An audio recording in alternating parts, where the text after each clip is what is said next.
and welcome to a particularly unhinged episode of Face the Music. We are going to get super unhinged here, and I'm going to say unhinged so many times because it has been a wild day for me, but we're playing Ape Escape, and it's going to be super fun. This game is wacky. I'm excited. It is currently 85 degrees in the room I'm sitting in. There is no way I could get AC in here, so forgive my dynamic wind I have going on, but all of us in our stream today need a little dynamic wind. I have two beautiful people with me to run Ape Escape, and I'm so excited. We're running Ape Escape 1 first, and we're doing Ape Escape 3. Ape Escape 3, I know nothing about because apparently I'm a dum-dum and never bought that game. So I'm super excited to listen to some more cool music. All right, without further ado, let's go over to Hornlets and Quibs. Woo! Hello. Hey, everybody. My name is Hornlets. I have been running Ape Escape 1 for over 10 years now, and I run the other two main Ape Escape games as well. I'm here to run the games for you, both of them. And my name's Quibs, or Fiona, whichever's fine. I've been running Ape Escape 2 for about 2 years now, and I have a little bit of experience in Ape 1. I also don't play Ape 3, but I watch enough to know it's going to be pretty chill. All right, let's get us started. Yeah, let's get out of the demo. Man, I miss when games used to do the whole demo thing. Yeah, the attract screen. It's all great. All right, so we'll start in 3, 2, 1, go. Come on.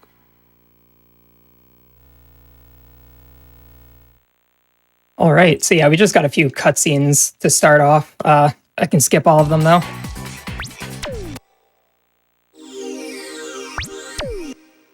All right, and here we'll be starting in the first level. So yeah, the point of this game, if you don't know what Ape Escape is to run around and catch these monkeys. There's a whole plot reason why, there's this big monkey Spectre that he caught, or he escaped from a zoo and stole a bunch of high-tech helmets that made him really smart.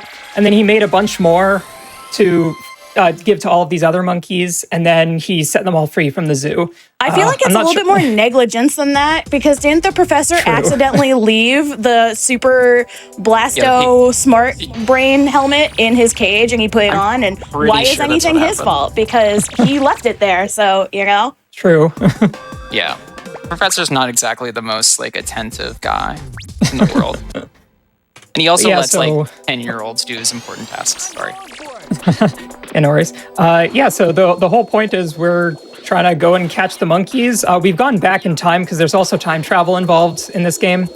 We're just catching them all and sending them back to the present. And that's kind of the main gist of the game. So right here I'm doing a training room. This is, we're going to have to do a training room a few times throughout the course of the game whenever we get a new gadget that we need to use. So that right there was the water net. That one's kind of an automatic gadget. We're going to see it, but we aren't going to equip it like we are the later ones. Oh, this song's so good. I think we're going to say that on every single song in here. There's particularly awesome ones I have on Spotify playlists that I played at the public. Yeah, the originate ones. It's going to be oh, this is so good. Oh, this is so good. Ooze is funny because it's such an absurdly good song that you don't even hear it get hype because it ends right now. Oh. Yeah. Jinxed. Oops. Accidentally get to hear this good song. Oh no. I jumped at the bad angle there. What I was trying to do is that you can do a ground pound right next to the ledge before the monkey is seeing you to catch the monkey a little bit early, but I missed that. So there are a few, there are bits of tech that I've been doing all throughout here. There's gadget canceling. Normally when Spike uses a gadget, he takes a bit of time to take it back towards him, but you can skip that by just switching gadgets. And then there's also neutral double jumping, where if you let go of the analog stick during a neutral jump, you don't lose your speed, your midair speed. So right there, I just did one, and another one right there. All right, now the funnest monkey in the game. Hey, actually, it was nice. And this is actually where the routing changes for doing all monkeys categories versus just any percent. I skipped that one monkey there. And this is going to be all monkeys and all Spectre coins, which means, yeah, I have to get all of both of those. So you just saw me get the first Spectre coin. Yeah. Yeah, do you want to tell us why we chose these particular categories today? Yeah, so initially I was going to be running 100% for this game, and then just any percent for Ape Escape 3. But, well, much like Kara, I have the issue where my room is very hot, and the fastest version to run Ape Escape 3 on is the PS3 PSN download version, the Japanese one specifically. But my PS3 overheats if it gets above like 22 degrees in my room. That's Celsius, sorry. But yeah, so I had to kind of last minute change to doing it on PS2, which is going to be a little slower. So as a result, I had to change the Ape Escape 1 category to be a bit shorter. So I changed it from 100% to this category, which isn't actually ran as much in North America, at least. I think it's a more popular category in Japan. Yeah, so here we just got the monkey radar. Yes, we are cursed by heat today, but it's all good. We're going to be fine. I believe you just went through the heat wave that is about to explode me over here in the East Coast. Yeah. So, yeah, have a great time. Okay, so now that we have the monkey radar, I want to know if you all had the experience that I did, which was just getting the monkey radar and then obsessing over the monkey bios as a kid. They're so good. They're the best part of the games. I love those. Yeah. So we're not going to use it that much because we gotta go fast. But as we come to your favorite monkeys, let me go. I definitely have a couple favorites.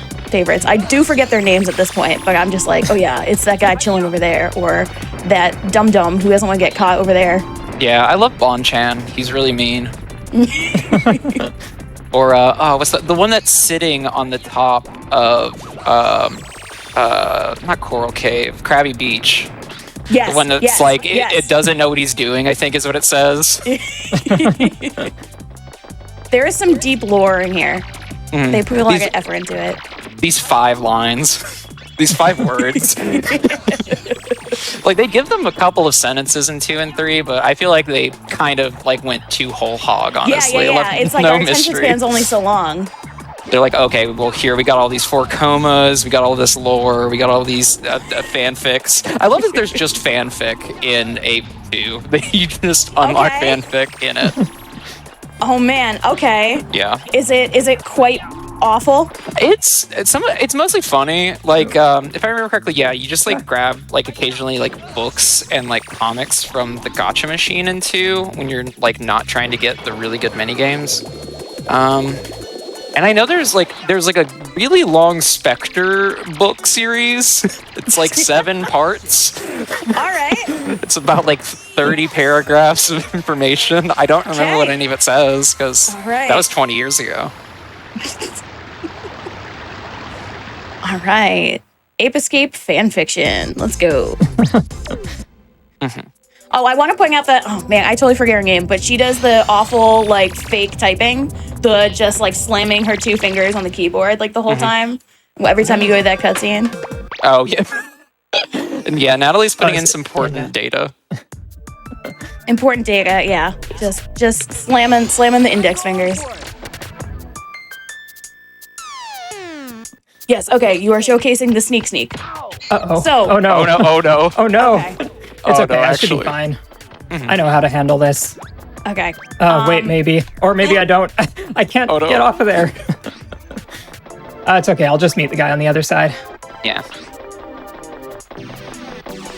Okay, we gotta stop noticing. We're going through our levels super fast. Yeah, sorry, buddy. And we're skipping a bunch of music, which is unfortunate, but you can still appreciate it. So when you get on the ground and sneak, it actually does like a cool lo-fi version, and was definitely one of my favorite, like, wow type things as a kid. Yeah, the dynamic music. Are you kidding me? The music. It just drops layers to what I'm doing in the game. That's insane. It's really good in general, and a lot of like the pared down beats and stuff sound really good too. I know that Klonoa 2 does like something similar, wherein if you go inside, it'll change like the instrumentation and sound like room ambiance, I guess.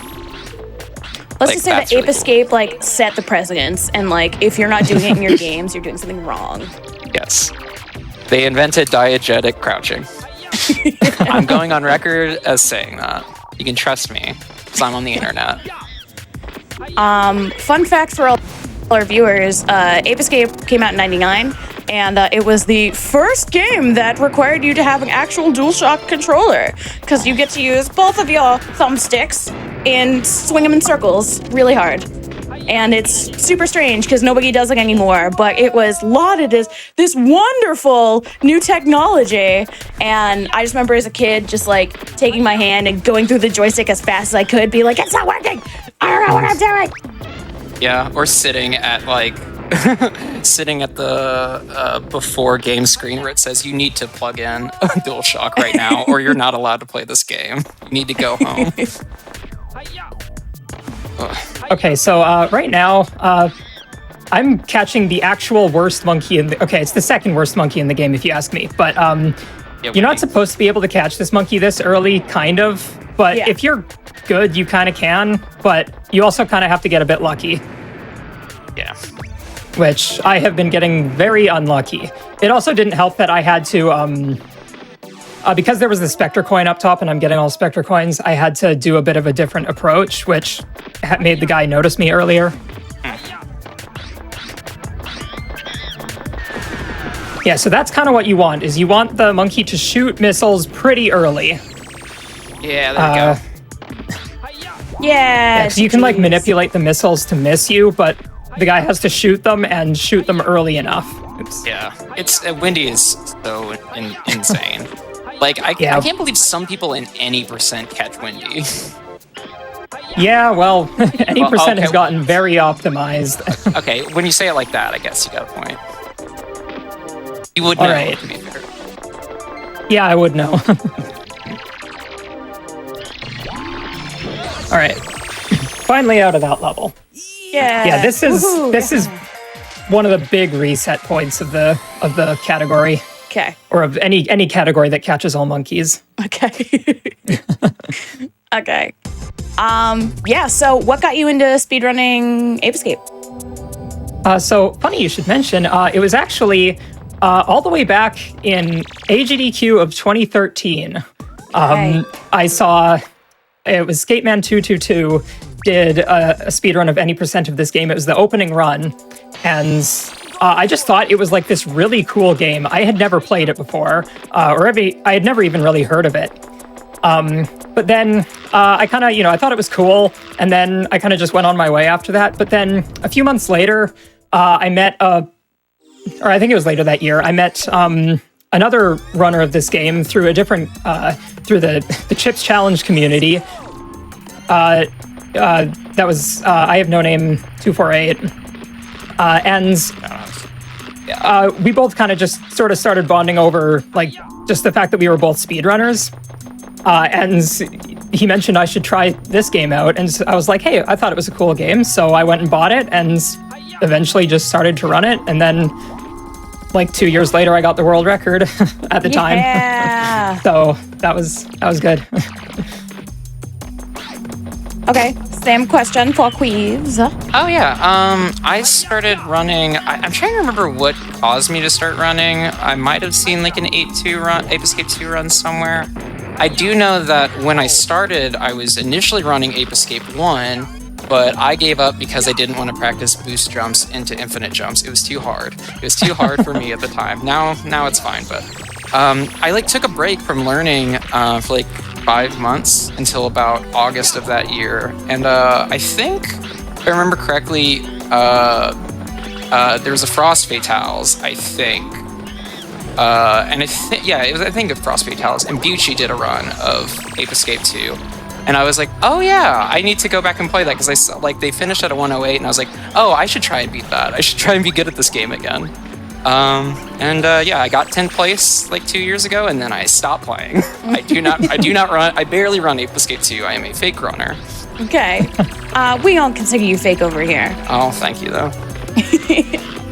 right. Hey, you've got a really solid time in Ape 2. Yeah. Don't sell yourself short. I know. I fought for that. That was literally so much effort to get good. I ran. How long did you grind it out? I was running emulator for about a year before I even joined the Discord. I made sure I had like a sub hour almost before I Before you went public and you were like, before I was like, hey, I'm new here. Yeah, because I'm an insane person. But no, I love Ape Escape, even though I'm pretty sure Harmless could tell you, whenever you grind for top times in this game, it gets immensely draining if you do not take breaks. Okay. It can be, especially like this game. There's a lot of luck elements that can just make it really hard to, like notoriously the final boss in any percent can sometimes just give you really bad luck and make you lose like a minute. Yeah, it's and there's nothing you can do about it. It's like what, 6 is I think the lowest number Spectre? 5. 5, and it could go anywhere to whatever number actually. I think the record is like 38 attacks or maybe 40 even. I think it's gone up actually. I think it's like closer it might have. I forget what the record is. It's in the 40s. It's like 42 or something. Okay, so like what percentage of your runs just died on the final boss? Let me put it into perspective for you. So a couple of years ago, I started grinding for a new PB again. I was only about a minute away from the world record when I started grinding. I had about 7 PB runs that were like going to get like a really low 45 that just died to getting really bad final boss luck before I finally got one that got like 6 cycles, and then I PB'd by like 30 seconds or something. That period of time was wild. You were not having a good time in the Discord. It was just, it was a little rough because it was just, I would just be like, okay, I got another run. Let's roll the die again. Yeah, hopefully Spectre gives me a 10. Yeah. In Ape 1, I'm not incredibly fast. I only have like a barely sub hour, but I have good luck, so that's how I that's how I get around it. I get 10s at worst. Yeah. So I've kind of been neglecting talking about like the actual, like the tech that I'm doing in this game. We've now gotten pretty much everything we need to go fast in this game. You've seen me do this infinite jump glitch with the slingshot. Where basically if I pull back the slingshot or like flick the stick while I'm in midair and then just do a jump right after that, you can just chain jumps together infinitely. And that just kind of lets us do a lot of out of bounds in a bunch of levels and kind of just go wherever we want. Yeah, it 100% and then breaks the game. The super hoop is we just have to spin the analog stick around just a little bit, and then we can just kind of get a lot of speed. And yeah, you can see me do, there's another tech there that you might not notice called boost jumping, where normally if you just try and like jump out of like the hoop animation while you're going fast, you'll lose all of your speed. But if you press the hoop button before you jump, then you'll get to conserve that speed. And you can also chain that speed into an infinite jump chain, which is kind of difficult to do. But yeah, that's kind of all of the tech that I've been using, and that's kind of what we're going to be using for the rest of the run for the most part. Real convenient speed games, because you just have to know 3 pieces of tech whether or not you run it. Yeah. However, when you get to 3, it'll be wild. So and I guess one... Go ahead, you first. One other thing that I would just want to mention about the routing for each of these levels is that generally we're going to be trying to go as far into each level as we can the first time, so that we don't have to go in as far the second time. It just saves a bit of time. Nice. Oh. Oh no, the jostle. All right. Yeah. Oh man, look at that jump. Oh. I thought he could attack me.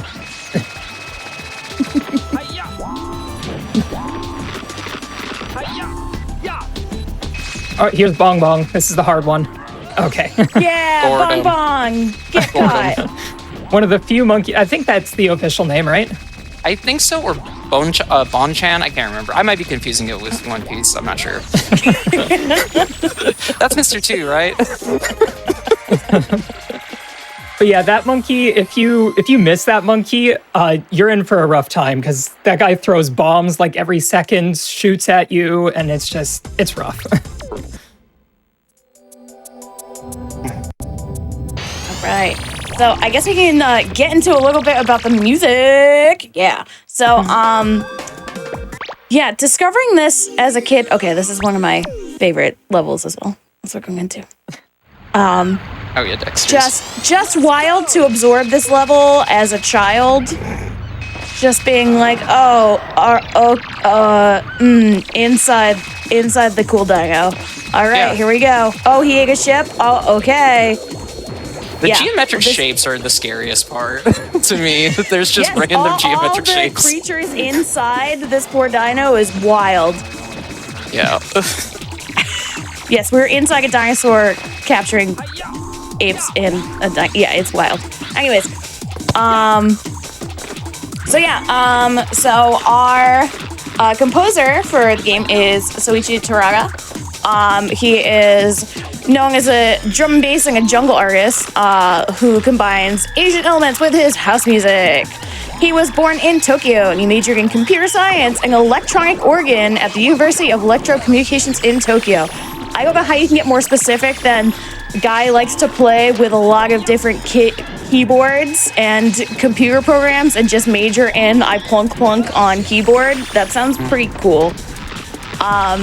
In 1987, he traveled with three-piece band to New York City and fell in love with the city and its distinctive sound and immediately began producing house music.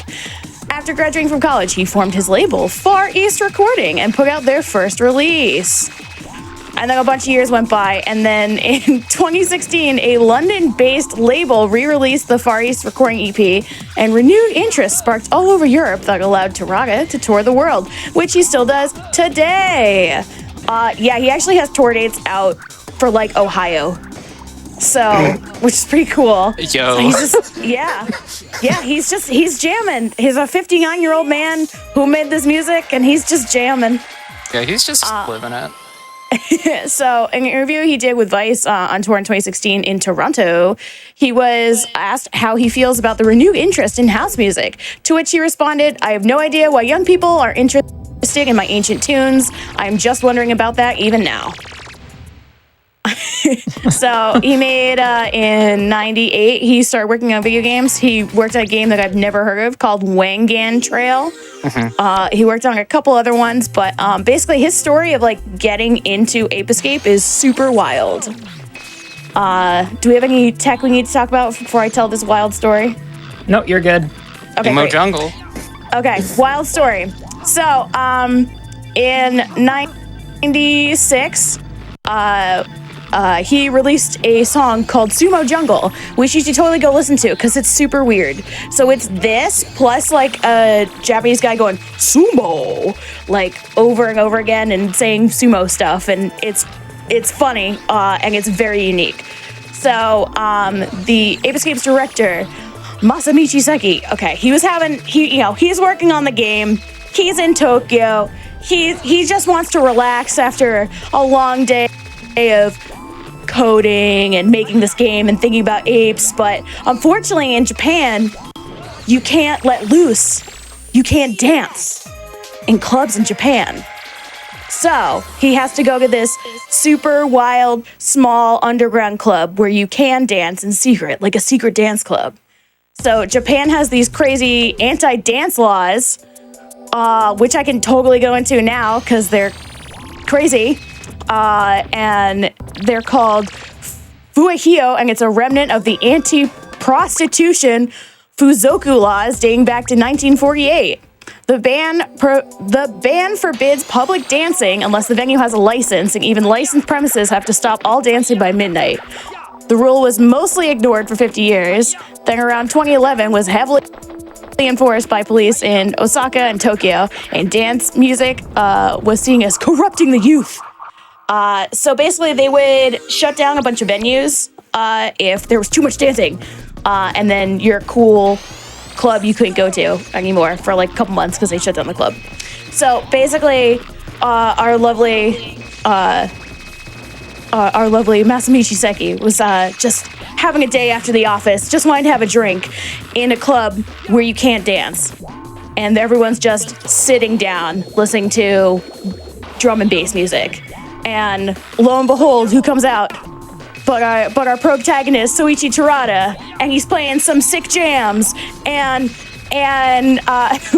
our director says, "Whoa, that's a sick jam." And after a day in the office, he says, "You know what? I want you to make monkey music for me." And that's what happened.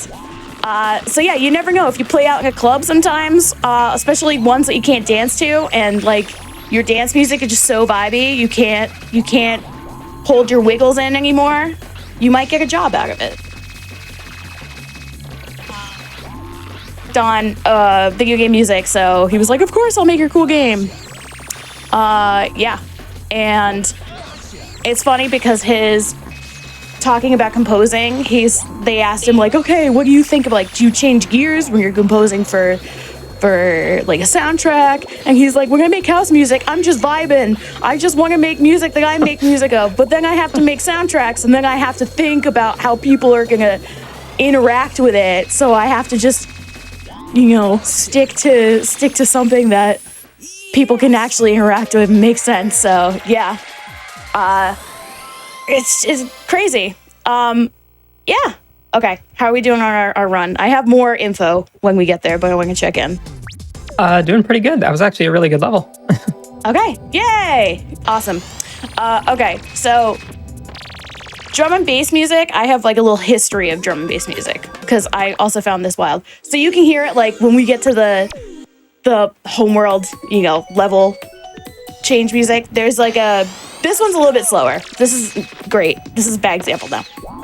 Drum and bass music, it uses a really high beats per minute, and it's just like a lot of like break beats for its drums, and the whole thing actually stemmed from a sample from where are my notes? Notes. I did bad again. I took notes in weird ways. How dare I? Oh no. Okay. You're fine. Here we go. Okay. So drum and bass and jungle music basically get huge influence from a 7-second sample of a drum break from a 1969 track called Amen Brother by an American soul group called the Winstons. The Amen breaking out here. Amen breaking, yes. It has been used in thousands of tracks of various genres, and it's making it one of the most sampled recordings in music history. So if you go look it up, you'll be like, that's it. Instant, you know what it is. It's like buku chicka buku chicka buku chicka. I think everyone on commentary should have to do Amen break right now. Yes. Yeah. Okay. I'm not sure I know what it is. Yes. It's like the drum beat in the background of every one of these songs. What does the drum I've definitely sound like? heard it before. But Let's go. Yeah. So, it's just crazy that this 7-second sample created just a giant genre, and drum and bass is like bigger than ever again. After it's crazy. So, anyways, the Winstons, who is the band that recorded this sample, received no royalties for the sample. Their band leader, Richard Lewis Spencer, was not aware of its use until 1996, after the statute of limitations for copyright infringement had passed. He condemned it as use of plagiarism, but later said it was flattering. He said it was unlikely that Coleman, who died homeless and destitute in 2006, realized the impact he made on music. So the drummer who made... This is the drums that we're going on right now. That's the Amen break, pretty much. Just the super fast. That one. So yeah, the drummer who made this and who has been sampled so many times ended up dying homeless and had no idea that his music was being used everywhere around the world. So once again, rights for musicians. Let's pay our musicians, people. Yes, please and thank you. Spotify gives, I think you have to get... I don't know, thousands of streams to get yourself a cup of coffee at this point. So it's bad. Yeah, It's really worse than that. It's worse than that. I don't even want to think about it. I think Spotify is the worst payer actually out of all of the streaming services. Boo and hiss. So, yeah, I just thought that was really interesting. Okay, now we're gonna go back a little bit to the anti-dance laws. So in 2011, there was a series of brawls and the youth just getting wild and stuff that the Japanese police said, we gotta crack down on that because our dance music is corrupting the youth. So then they went hard on not being able to dance at all these places. Venues put up no dancing signs. They hired specific security to just like stop people from dancing. I couldn't look up what people would actually get a fine or something. I think they would get a fine, but it was more of like you receive a harsh scolding for dancing. Oh no, a finger wag. But realistically, you don't want to get like your venue shut down because it might not open up again. And that's more of like what it was about. So to go back to our lovely composer, we actually have this super weird fun fact that I found doing all my research. So in 2015, the ban was lifted thanks to a campaign started by renowned composer Ryuichi Sakamoto. Ryuichi Sakamoto is an Academy Award-winning composer who makes electronic music and plays the piano real good, and he's won a bunch of Academy Awards for like The Revenant and stuff like that. So it's a cool guy. He gathered 200,000 signatures to abolish the ban. And then the ban was also partially abolished due to the upcoming 2020 Tokyo Olympics, in which Japan wanted tourists to have fun and spend money. So the irony of this whole story is that Ryuichi Sakamoto, he formed an electronic band in '77 called the Yellow Magic Orchestra, and the Yellow Magic Orchestra is actually one of the major influences for Soichi Teraga's music. So this Academy Award-winning composer, who makes, I guess, he made electronic music, but he makes really sad scores, was just like, you know what? The kids need to dance. And he grabbed a ton of people to sign these, to stop the no dancing from happening. So now you can go to Japan and dance, which is great. So thanks. Yeah. All comes full circle. Yeah. Yeah.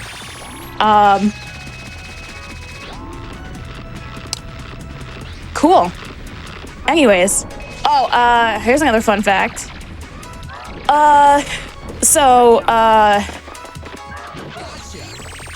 Soichi Teraga, when he composes music nowadays, he had like a side project that was called, he started it while creating a boat racing song. What a boat racing song is, I don't particularly know. But he formed a project called Omodaka, which is considered folktronic music, and he performs with a mask and a traditional Miko outfit. And then in this project, he writes about prostitution and gambling during the Edo period of Japan. So yeah, he's a pretty wild guy. For a lot of his sounds, he uses a Game Boy, a DS, and a PSP. Getting real crunchy with the sounds. It's a really nice project. I like it a lot. Yeah, you listened to it? Sick. In preparation, I listened to, I think, what is it, Cantata number 147? Yes. I listened to most of that. It's really good. It's just really good. A nice synthesis of like traditional folk music and chiptune stuff. It's really cute. I wish I could have devoted more time to it. I even went back and listened to some YMO albums just to prepare. And honestly, Technopolis off of Solid State Survivor, if you just replace the drums with like break beats, that's basically like an Ape Escape 3 or like Daisakuzen song. Like 110%. Anyway. Yes. That.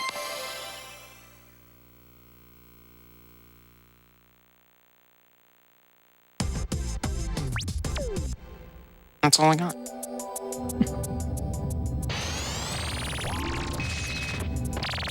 Something actually funny in research for this is there was an interview I think Terada did with his label mate, Yokota, I think, where they were talking about their influences. And the one that was the funniest to me is they mentioned Go Daigo, or Go Diego. I think it's either one of those two. They were like a power pop band from the '70s, like cheap, very Cheap Trick.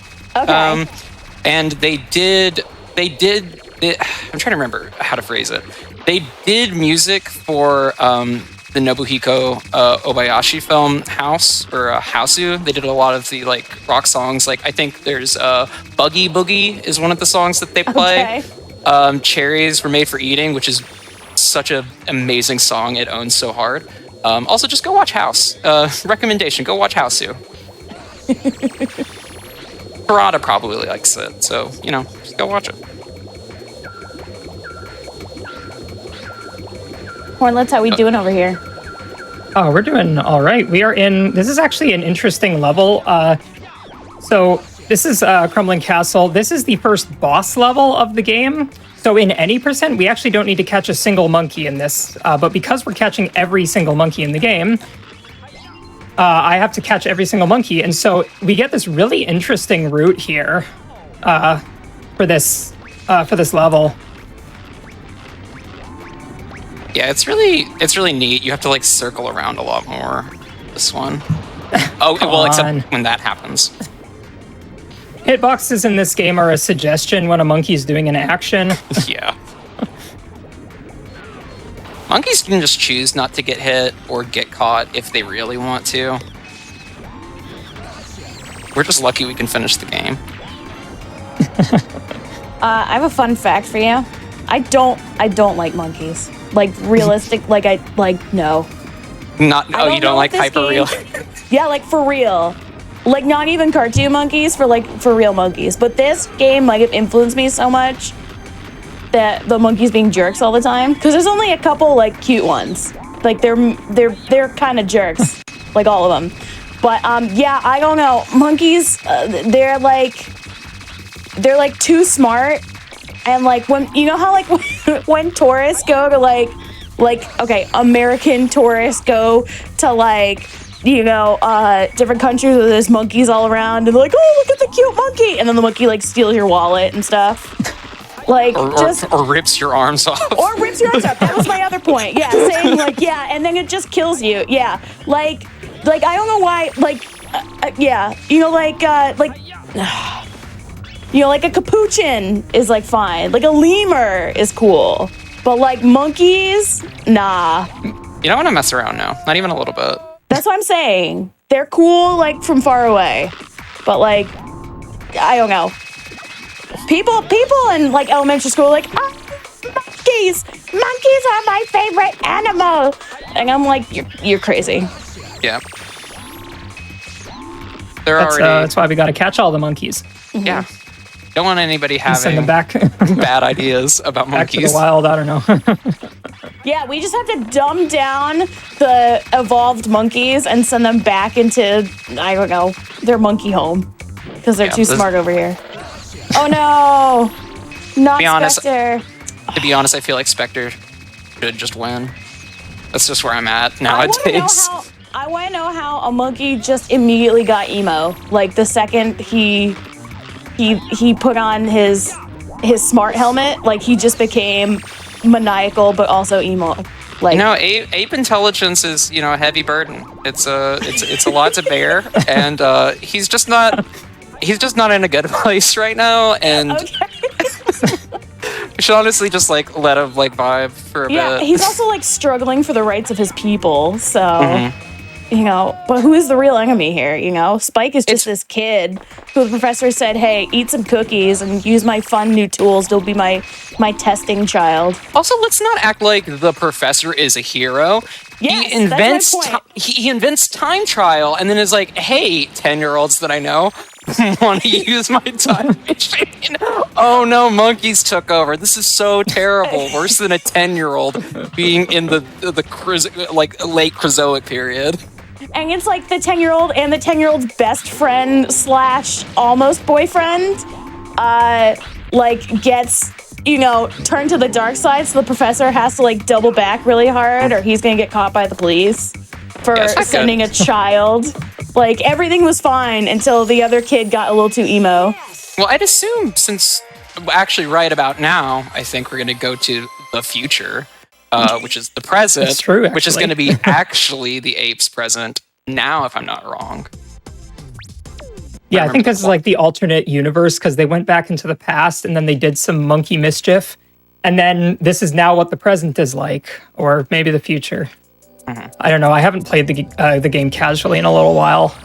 Yeah. I actually can't play the game casually anymore, at least with this ruined It's disc. hard. forever. It's hard. This disc is kind of scratched up to the point where cutscenes don't like play through properly. Yeah. They load just fine, so I can still run the game, but I have to skip all the cutscenes. It's okay. We don't have to worry about any problems with that here. Yeah. Yeah, I'm glad that that thing that happened to one of your people just stopped caring to read the disc for like half a minute happened. Yeah, that happened because in preparation for this, I was doing a bunch of practice on the 100% category. And there was one time where my disc just stopped spinning mid-run. It was in Crumbling Castle. What? And I lost like 40 minutes. I missed out on sub 2 because of that. Yeah, you were so ahead going into that. It was. Oh, it was whoops, I was nuts. not supposed to catch that guy. That was any percent muscle oops. memory. Actually, it's okay. I know how to run this game. Fine. Like anytime you have to do anything deviating from the run in Ape Escape, you feel like an infant. It's stressful every time. All right, we'll just get that guy later.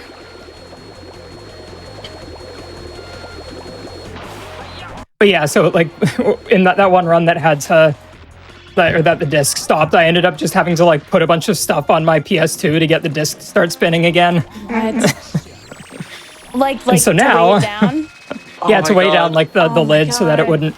That's Perfect. wonderful. Yeah, and so I now love that. I've got a second PS2 on there now. Yeah. This is my old PS2. I miss technology where you could just like, shake it a bunch or bang on it or put something sideways and it would fix it. I remember doing something like that to my old slim PS2 in like the mid 2000s. The input for the power cable was messed up, so it would have to be like pressed down, like like a phone like USB. Whenever it's busted, you have to like wrap it around or whatever. Okay. I would have to put my entertainment center just on top of the end of the cable, so that I could play, I don't know, Tenkaichi 3 or whatever, or Dragon Quest 8. It did not beat Dragon Quest 8 also. The whole Or entertainment 7, center. whatever. The whole entertainment center, yeah. I had to put it down on it. Otherwise, I couldn't game. And you messed want up. to tell mom and dad about it because they'll be No. like, you broke your expensive toy. Yeah. Like, it's not broken, I promise. I had a way darker joke for that, but I'm not gonna say that. Okay. It isn't that dark, don't worry. It's just divorce. Yeah. The sound effects are so important to the soundtrack. Yeah. It's just I do- crazy how well they go hand in hand. While this game doesn't have as much like obvious like sampling in it like Ape 3 does, I do really like how I think you can hear it even in this stage too. Like the Tirada like using or like recontextualizing ape noises usually.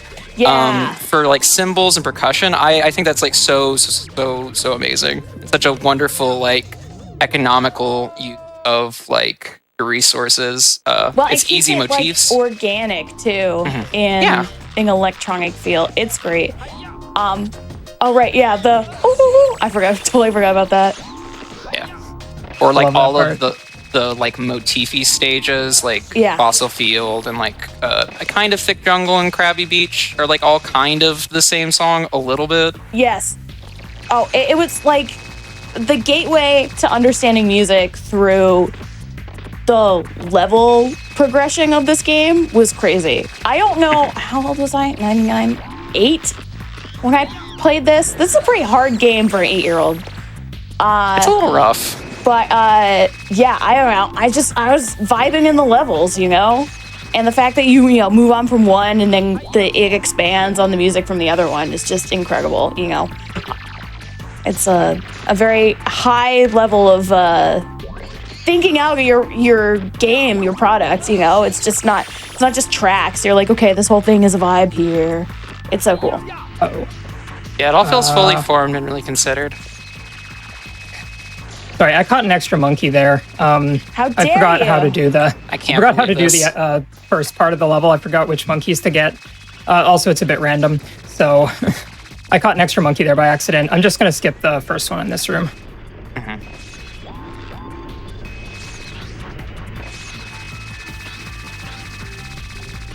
Oh. No, that's bad. Oh no. Okay, I'm improvising a little bit. Oh yeah, I love watching people's like strats for this RC monkey. Ooh yeah, I love that one. Yeah, that's the any percent strat, or the I guess it works for any category, but what? Yeah, that collision's so weird. That hitbox, I think it's a square.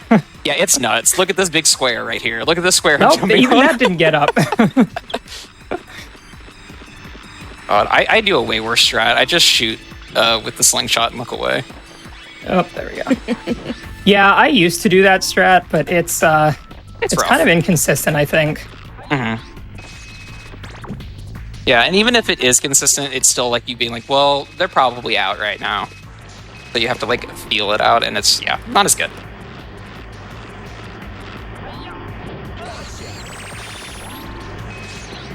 All right, here we've got the laggiest part of the game. Oh god, this fight. We're getting all the way up to, I think, like 6 FPS here. Turn around. Yeah. Oh no, got the turnaround. And then, of course, with all the lag, it wastes even more time. I can't even imagine timing these like double jump stun clubs. It's rough. Gosh. Yeah. There we go. Okay. Made it.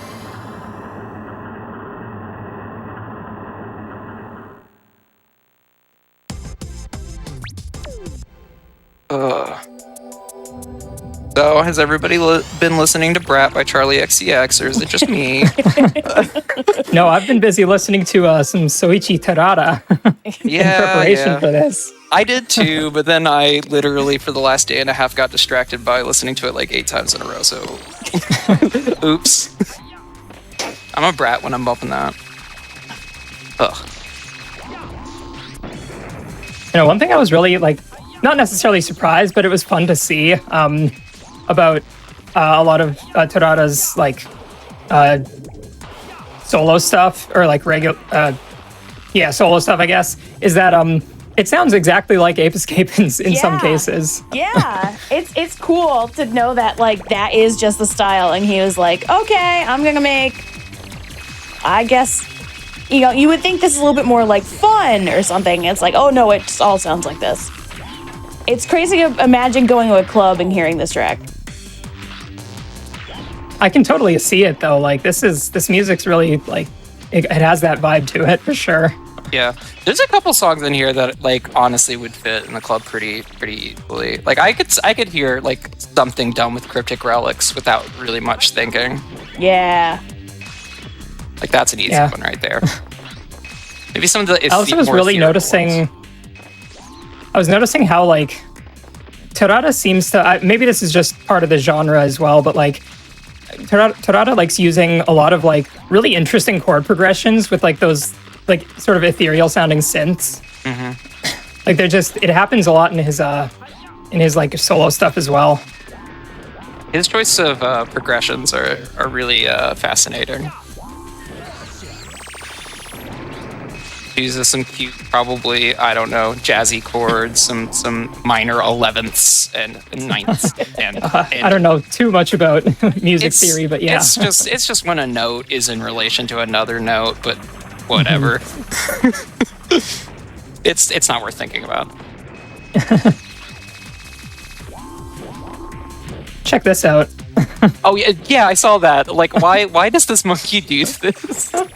The guy doesn't get a hitbox until he starts moving, or like moving out of the location that he starts in. So It's like the game thinks that he's still in the box, I guess, or something. something I don't like know. that. The That's amount always a of fun way to times. lose time. Or like breaking open a box in like 2 or 3 and just not catching it at the right time. All right, it's time for the true villain of the run. This random helicopter that we saw in the crumbling castle cutscene. Oh yeah, it does show up there. Also, I noticed this recently, but it kind of looks like a helmet. I didn't notice that until like last It week. does. I've been running this game for 10 years. I never noticed that. Yeah, big blue shredder helmet, right there. Hopefully, Vanilla Ice comes out and does Ice Ice Baby for us. That'd be really nice. Cap for this. He's still releasing So music. That's wild. this is basically RNG boss. Oh no!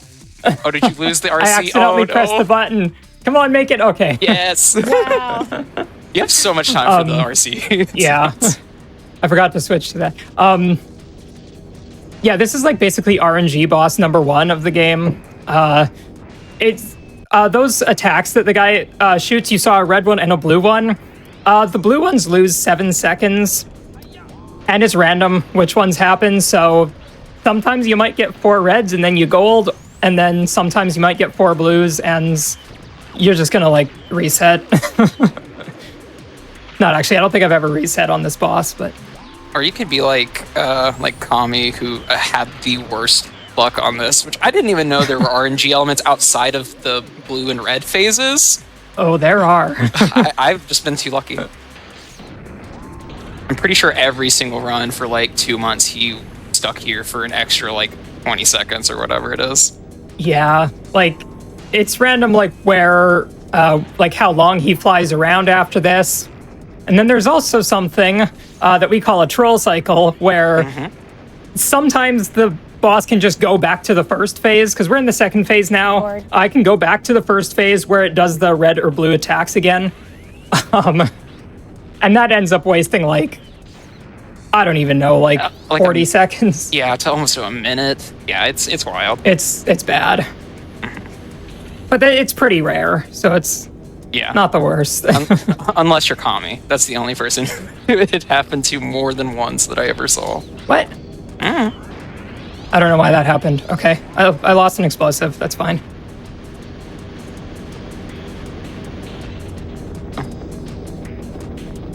Oh, I also noticed you like a really neat strat for the Oh, no. the clown. That's the last one. Normally, for the last one, you're supposed to wait for the boss to like get towards the middle of the screen so that you don't have to wait for it to fly all the way over like that. But oh well. Yes. Now All right. on to the longest stage. Yeah, we're in the final stage of the any percent portion of the game, which is also like a quarter of the run. It's just a really long stage. Got some pretty rockin' tunes though. All over the place. Yeah, especially in the second half, there's I forget what it's called. It's like Welcome to the Factory or something, or maybe it's just Welcome. Where it's actually this song itself too is like a lot more melodic than the rest of the music is for this game for the most part. Yeah. The other ones We've are a got lot a of lovely, like implied tones. lovely clown music here. Yeah, this is my circus. I don't know what how it sounds in Japanese. I forgot. Welcome to my circus. That's a clown. Oh, bye, clown. It gets shot. This is an easy boss to also mess up if you don't time your shots well. I think he's only vulnerable on the top whenever he has passed the green ball up, if I remember correctly. Something like that. Oh no. Oh no, where'd he go? Oh no, we're good. Okay, so a funny thing about this boss that I just want to talk about, something about his hitbox is a bit desynced from his actual thing, his actual model. And so if you try hitting the boss like with the explosion on like the left side of the arena, it just doesn't work. For some reason. And yeah, so you have to lure him to the right side in order to do that strat. What a wonderful game. Shout out to kids. No, the monkey just wanted to play kids. He was getting this high score. Well, in a sense, that monkey is playing kids, because this game is kids. Okay. I wonder if Ape Escape was still called kids whenever they were contacting Torado. I think that was very early development, though. Oh, I have a fun fact. When they were doing promo for this game, Pizza Hut put out a playable demo. Yeah, the GOAT, the classic. Yeah. Can we get back to restaurants putting out playable demos for games and stuff? You know, walking in, getting a physical copy. Here's your little personal pizza. Also play, I don't know, half an hour of a game. Yeah. Yeah, I miss those days. Thanks, Reggie Fils-Aimé, for the demo disc. That's a good demo disc, too. But all three of those Pizza Hut demo discs are very good. And they have one bad game on each of them. I'm sorry if you like Tomb Raider 3, it's not the best game. But if you like it, then I'm just probably wrong. I'm probably just wrong and mean. Sorry. Coming up here, we have the most annoying Spectre coin in the run. Oh, it's free. You got it. Yeah, right there. If you miss that, you lose about a minute and a half. Everything about this roller coaster, it stresses me out in general, Yes. even as a runner. Because, like, if you do the next section and you mess it up, it's not fun. It's just not fun. Yeah. It's a bit of a... Oh, actually, okay, no, you don't necessarily lose that much time. There is a strategy where you can, like, just die, and then it restarts you at the start of that room. So it's a little less time, but it's still annoying. This knife, yes, passing the knife.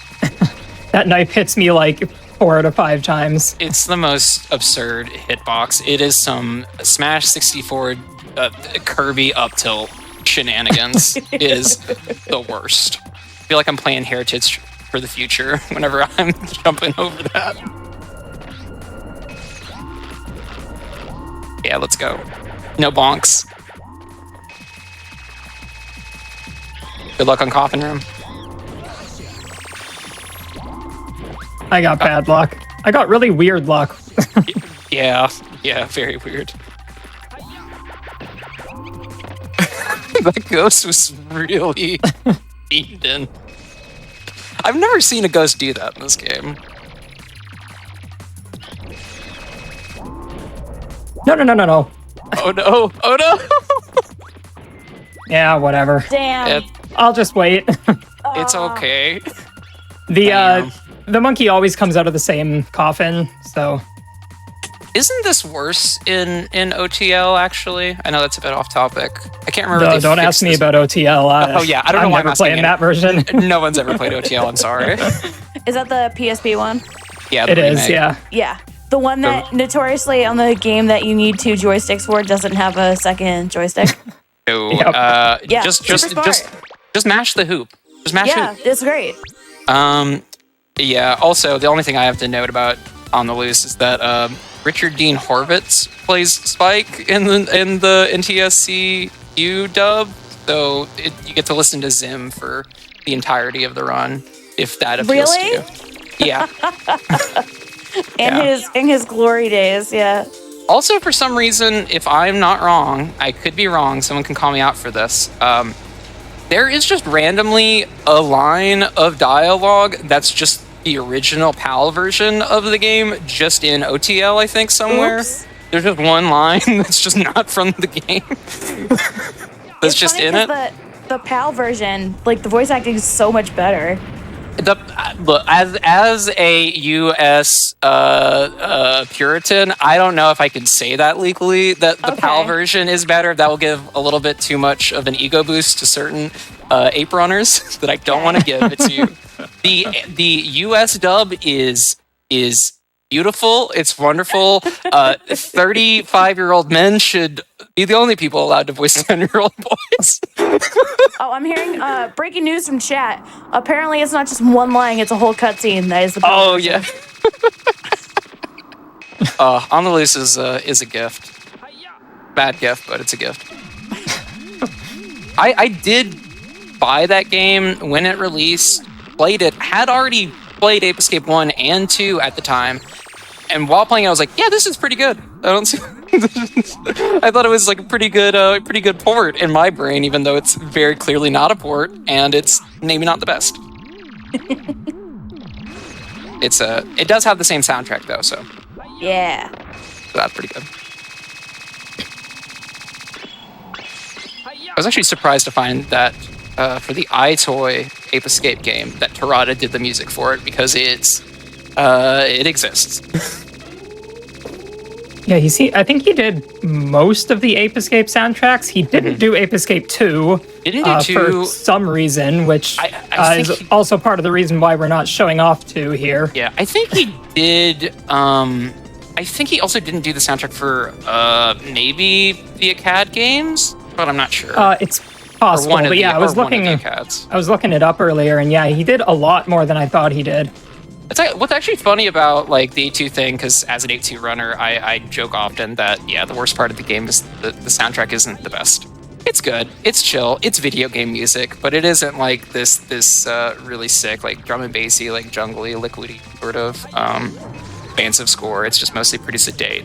But I do know, even though this will probably be a bit more valuable in 8.3, there's a sample from this game. I'm pretty sure that like Mount Amazing is kind of like a take on Dark Ruins, and a couple of like Sumo Jungle songs that are similar to it.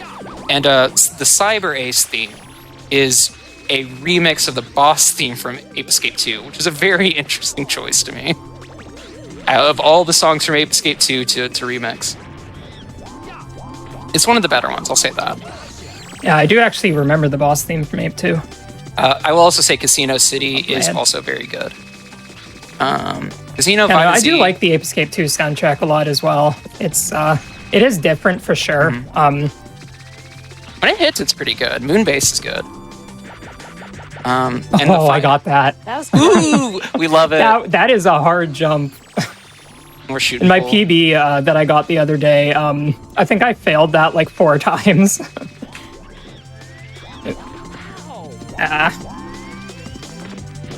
For a second, I thought you were gonna superfly. No, I don't think I can superfly at this point. You're fine. So actually, that's another fun thing to talk about. Just recently, there was a new glitch found in this game. It doesn't affect most categories of the game, but there is a subset of categories called No IJ, where we don't use the Slingshot Infinite jump glitch. And there was a new glitch discovered that lets you get a lot more height than you're supposed to be able to get using the Sky Flyer.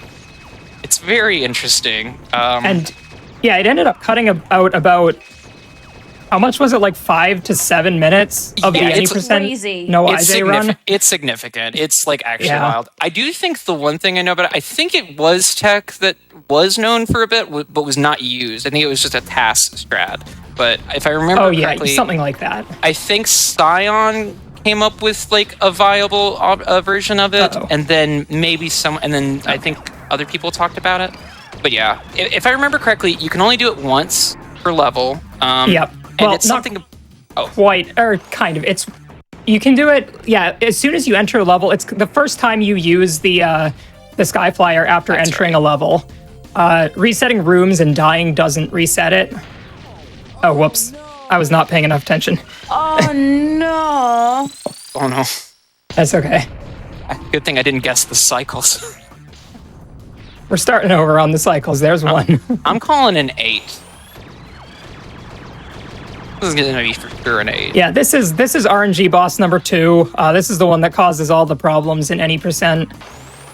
Yeah, basically this guy can do basically any kinds of... He has 4 different attacks he can do. He can't do the same one twice in a row until he loses an arm. And you have to hit each arm twice before it like drops down. And so the lowest number you can get is 5, but again, it's just completely random. And so if you get bad enough luck, you can get up to like 40 something cycles. Yeah, but you just live in Spectre 1 at that point. Oh, I was told by somebody that it was Finchy and Scion who were doing stuff with Superfly, which makes sense because Finchy is still world record holder of no IJ. You know, we're almost at sub 50 for no IJ any percent. It's so cool. It's crazy to think that that's even possible at this point.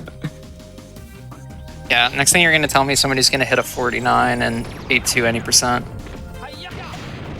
Yeah, actually, that's a fun thing to mention is that, like, all 3 games are, like, kind of at the cusp between, like, a really major, oh no. What's going on here?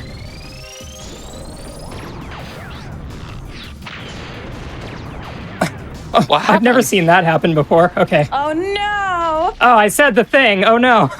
Okay. Oh no. All right, there. So that's the any percent portion of the run done. So we've got 3.5 minutes of credits to sit through, and then we'll start the revisits after a break, if I'm not mistaken. Yeah, okay. So let's let me do some fun announcements while we get into this lovely cutscene that we can't skip. Okay. So, yeah, as most of you know, we have maybe I should pronounce my syllables first. SGDQ is coming up in 2 weeks. Holy bananas. I leave for GDQ on Saturday. That's crazy. I'll be there for a whole week ahead of time, setting everything up for everyone. Yay! So excited. Big hype. Anyways, it's coming up at the end of the month. Go to GamesDoneQuick.com for more info. Our annual Juneteenth celebration will be this upcoming June 22nd and 23rd. Use Juneteenth in Twitch chat to check out the schedule.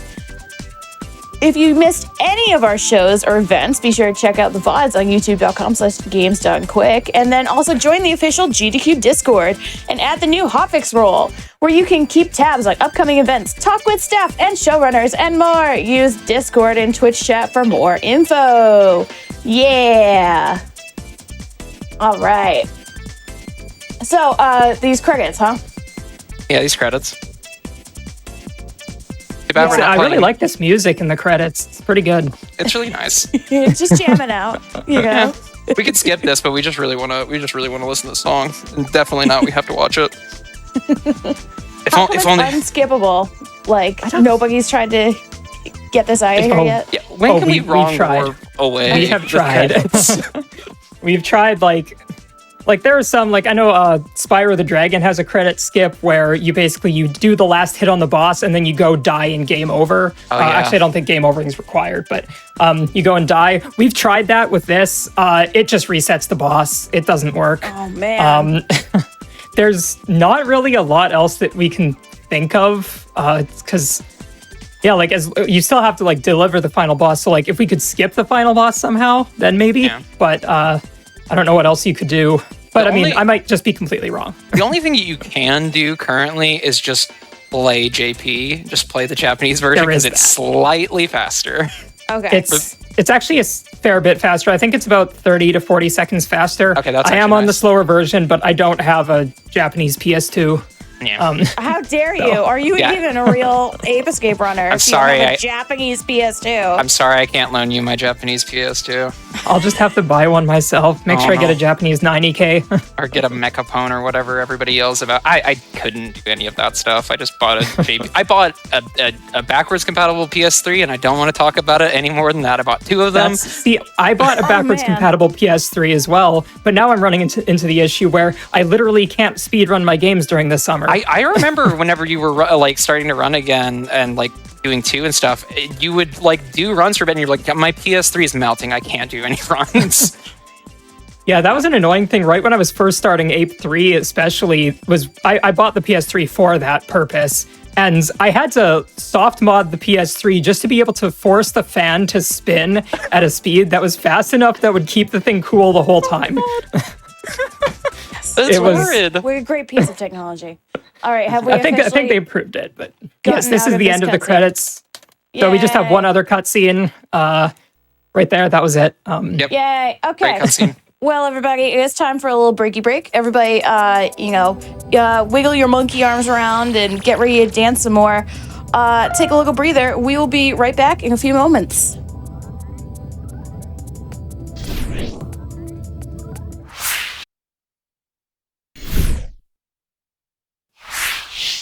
Hey everybody, welcome back to Face the Music. We're just having a little bit sleepy nap time with our spiky boy over here, our little pro tag, just having a little nap. We are here with Hornlets and Quibs. We are doing a little showcase of some Ape Escape music, and so we just finished the 80% portion of the run, and now we're going to go back and do some revisits and catch some more apes. So, Hornlets, you want to count it back down for us? Sure. 3, 2, 1, go. I'm going for it. Gonna happen. Yeah, just go for it is a classic. Also, shout out to Beautiful Joe. All right. So right at the start of the revisits, it doesn't matter what level you enter, you have to do this. This is the, what is this one called? Super Punch? Training room. Which is always a fun one. These enemies here are very random. I actually got pretty good luck there. But now the Super Punch thing that we get is basically going to replace the Stun Club for the rest of the run, because it is way better. It's really powerful. Okay, so talk about this routing for the revisits. How come you go to the hardest level first? So right after we finish the 80% portion, we're already on this level. Yeah. So I kind of just select it right away. There's actually, so Song's so good. I don't actually have the route up. I'm just going to be going backwards through the levels here. But there is actually, for the All Monkeys category, it was rerouted to do the levels in a really weird order, specifically with the purpose of minimizing the number of equipment changes you have to do. Okay. And it's, yeah, you skip over a few levels here and there. I don't actually have my splits up, so I don't know what the route difference is off the top of my head. But it's also just like very minuscule time save. It kind of doesn't really matter what order you do them in. So long as you don't skip over levels twice or something. Because we're gonna have to go all the way back to the very first level of the game, Fossil Field, and then we're gonna have to go all the way back to the very front to the very end for the very final boss. So we kind of just have to, do all of the levels. Yeah. More time for music. Yeah, especially for the Monkey Madness music. Yeah, Very this good. might be my favorite song in the game. It's hard. I fluctuate between Dark Ruins and I would agree. Dark Ruins is really up there. Dark Ruins is and then great. a couple of the snow levels are too Yeah. iconic. Snowy Mammoth and Frosty Retreat they're amazing. Coral Cave is also another one that's really good. I think kind of underrated because I don't ever really hear people talk about how sick Coral Cave is, and people just go, haha, laggy beach. It's slow. It's the very slow beach. We're not moving past here. It's just Alright. I've never really heard music that sounds like that still. For a couple of those tracks. It's crazy. There's some stuff I guess could be a pretty good analog, but I can't think of anything off the top of my head. I guess you could say in terms of brightness and sort of overlap with dance music. I guess you could say Shibuya K stuff, but this soundtrack doesn't sound like Katamari. Yeah. So, which It's the same kind of vibes, but yeah, different trajectories or I guess Yeah. intentions with it. Speaking of which, because I'm an infinite 8-2 aficionado and screamer about her, I have been thinking about when feeling another game's soundtrack to replace the OST with it, and recently I realized that if Ape Escape 2 just had the Racing Lagoon soundtrack, it'd be the best game of all time. Okay.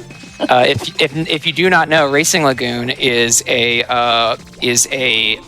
car RPG where you play as a cool little guy who gets real good at street racing, and the soundtrack is like this really neat like jazzy electronic music that'll occasionally like dip into like G-funk and so there's stuff like there's a track called Tie Man Battle. If you want to hear a song that's gonna make you feel like you've drank like 7 yerba mates, just go listen to that. It's get really enlightened. specific. Look, I'm enlightenmented. It's just what I do. Shout outs to Europe, sponsor me.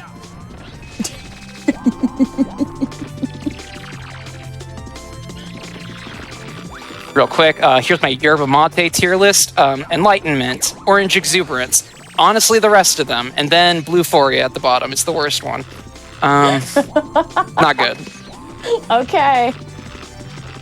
Was this like years of trying that you had to make this tier list? This is like the last like 2 months of my life. Okay, it's a lot. Like yeah, you stop doing certain stuff and you replace it with energy drinks.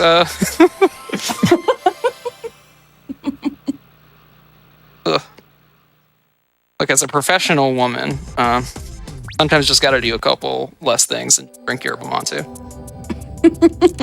More socially acceptable. Yes, that's 100% the reason why I do it.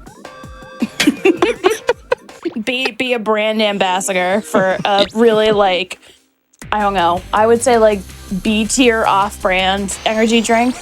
Not one of the AAA titled energy drink companies. One that's just called like Fuel or something like that.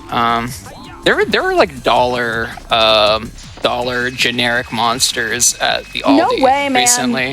That's some like wild sludge stuff to the sludge nth degree. Yeah, it's like no good. Who knows what's in there? I don't know, guarine, taurine, Just something else. more sugar. Infinite sugar. Yeah. You drink 2 of those and you enter the sugar dimension. Yeah, it's pretty wild. You don't get a lot done, or you get all of it done. Only 2 options. Whoa, Inspector and Comic Sans, yo? Yes. Oh, wait, there is Comic Sans in this game. I forgot. No. Wait, really? Wait, what? Yeah, right above you. His name is in Comic Sans in the background.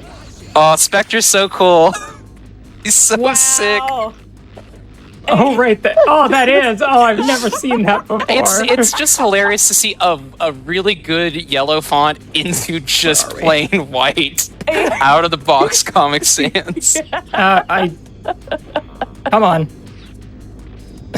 I'm trying to be very precise here. There's a weird catch I'm going to do here. It's not actually as precise as I'm making it look.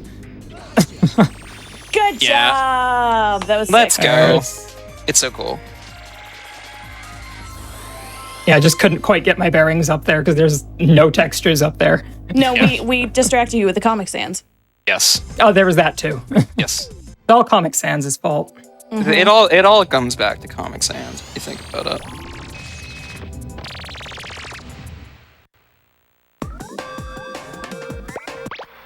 All right. It's really interesting that you go from like the hardest level like back down. And then you get to the Wimpy Baby level. I know that other games like vary depending on what you want to do more. Like in Ape Escape 2, you can just mash to get back to like the first level if you really want to, if you're doing all monkeys for 100%. But it's so much slower in this game. Like even if you're holding a direction, it takes so long.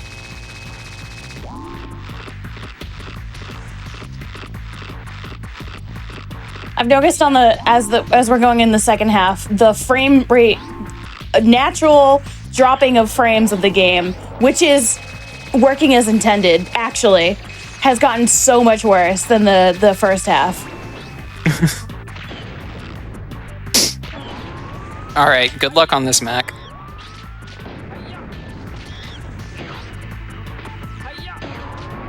There, got at least one quick hit. Yeah. It could have been a lot slower, to be fair. All We're not right. getting stuck at Mac. Yeah, I've practiced that mech so much. That's actually, fighting that mech is actually one of the last things, or like most recent things that was added to the any percent route. We used to catch a different guy, but we determined it was faster to do the Even with mech the there. RNG. Yeah, even if you get like even just like one quick hit, which using the explosives, you can pretty much guarantee it.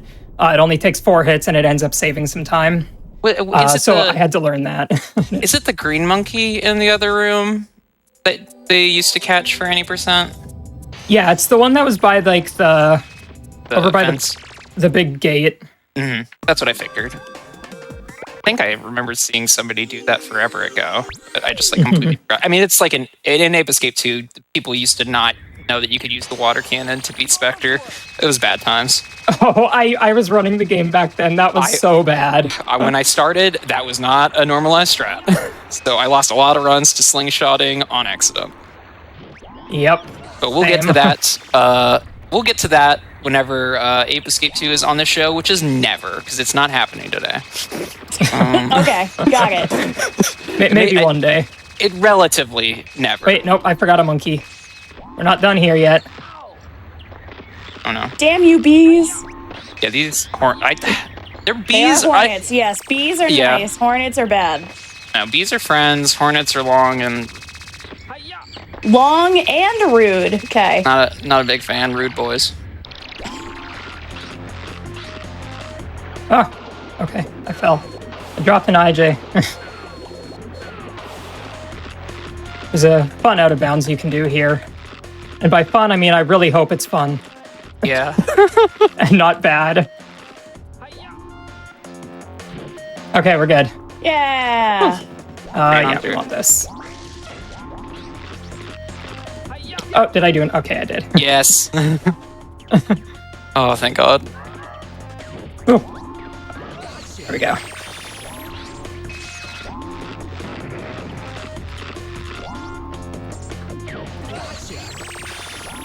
I want to do a shout out to the Ape Escape Discord. That was the easiest way I've ever gotten, like, reached out to random people to be on a show before. So thank you, Ape Escape Discord. Everyone was super nice in there. Literally found the link on speedruns.com and I said, hey, I have an idea for a show. And everyone went, whoopee. And here we are. And it's awesome. Yeah. It's chill times. In the Discord and the Cord.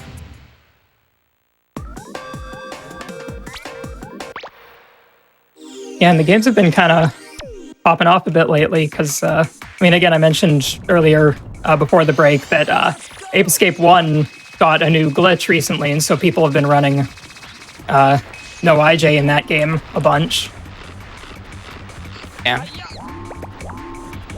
Ugh, everybody's just in general been playing Ape a lot more, which is nice. And we've been having I think, races as well a lot. Yeah, we started, like, Everett came back and started organizing some races. And yeah, it's been a lot of fun. So does that mean it's a great time to join the Ape Escape community? Yeah. Oh, yeah. Yeah, It's bumping. absolutely. Hey, if you want to run, like, literally any of the Ape Escape games, even the obscure ones, like the Dysoxin or whatever else there is, 2001. Million Monkeys. Yeah, it's... Ibosaru 2001. We've got people who run all of those games. Many such people.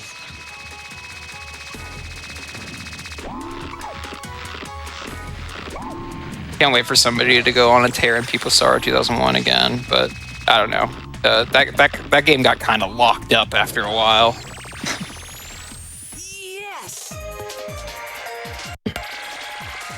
Yeah, I should really...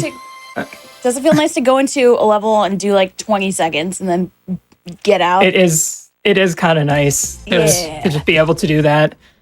Like you'll see later with, especially with Fossil Field, the first level, I have one more monkey to catch in that level.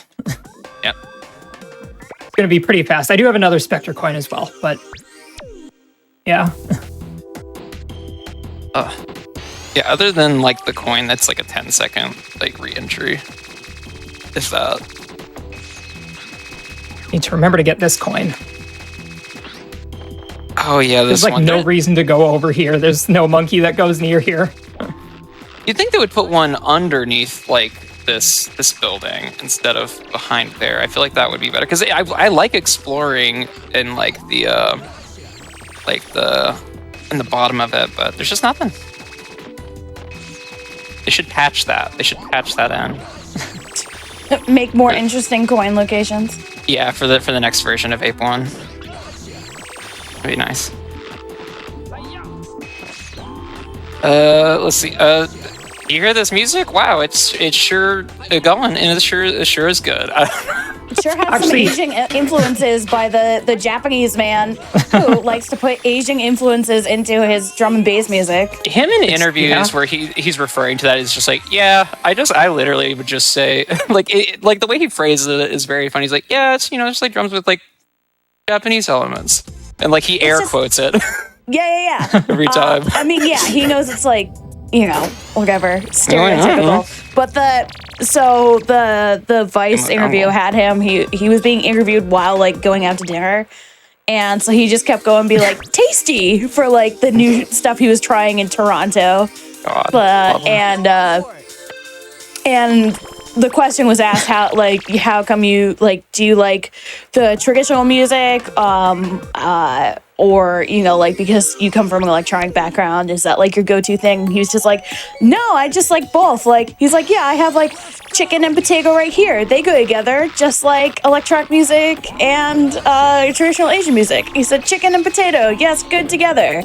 And that was literally the quote, and I was like, okay, great, dude. Yeah. Mash it up. Just mash everything up. Just turn it into a big ol' slurry of sounds. Yes. Sound slurries. Yeah.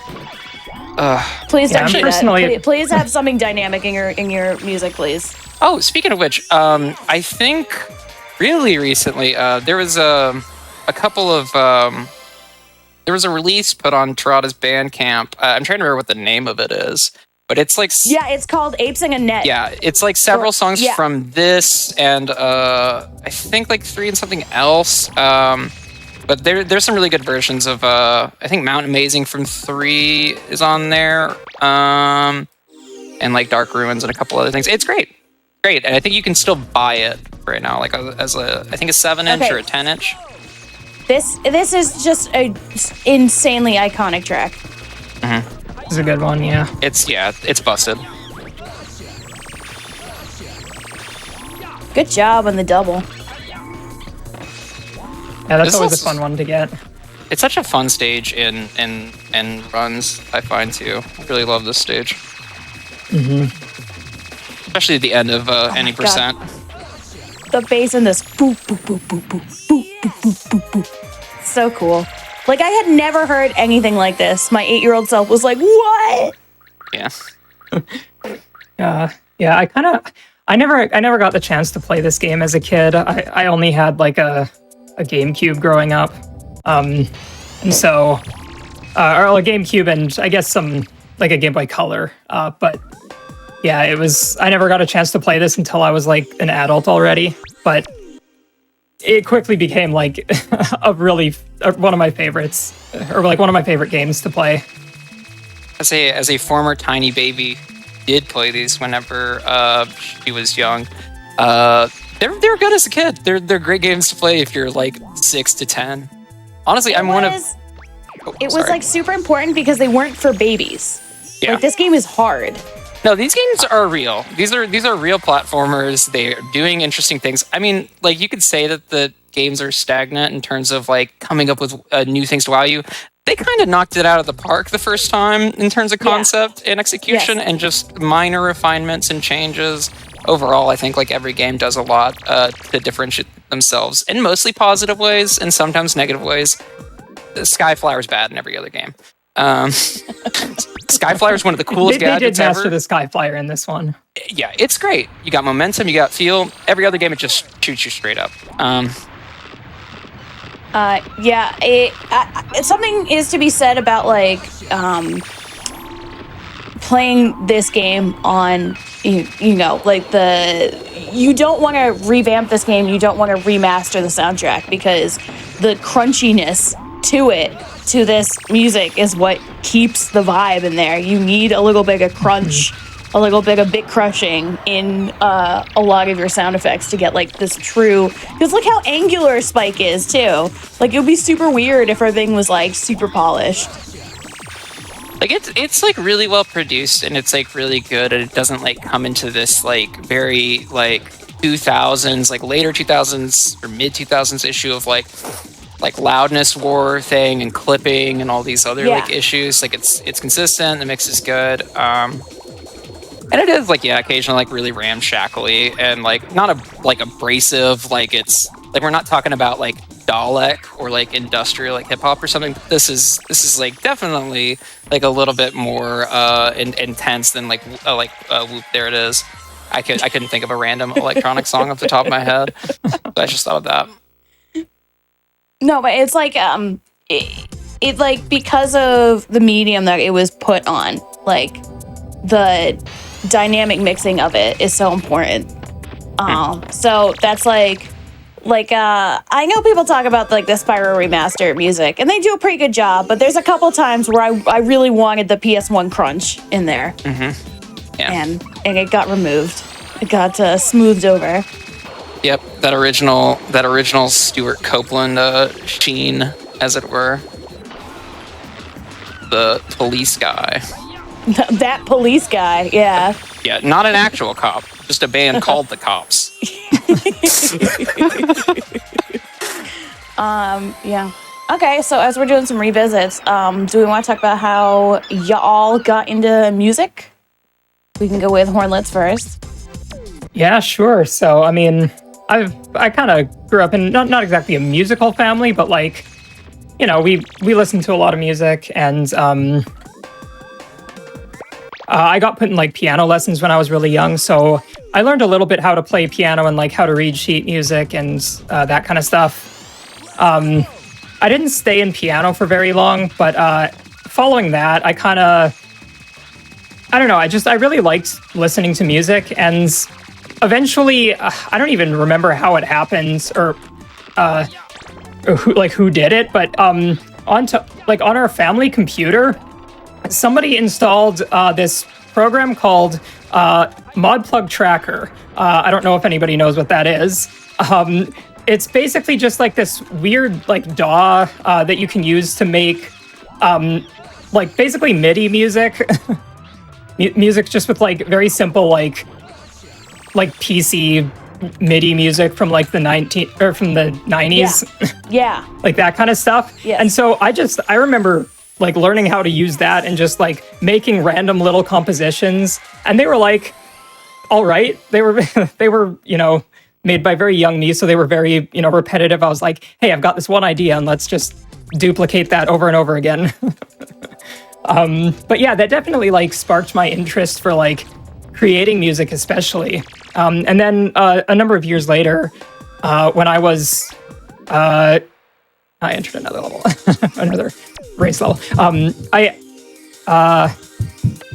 was around like grade 10 or so, I think. My family bought an acoustic guitar, and I was kind of the only person in the family who really wanted to pick it up, so I kind of had free reign of it, and I just learned how to play it.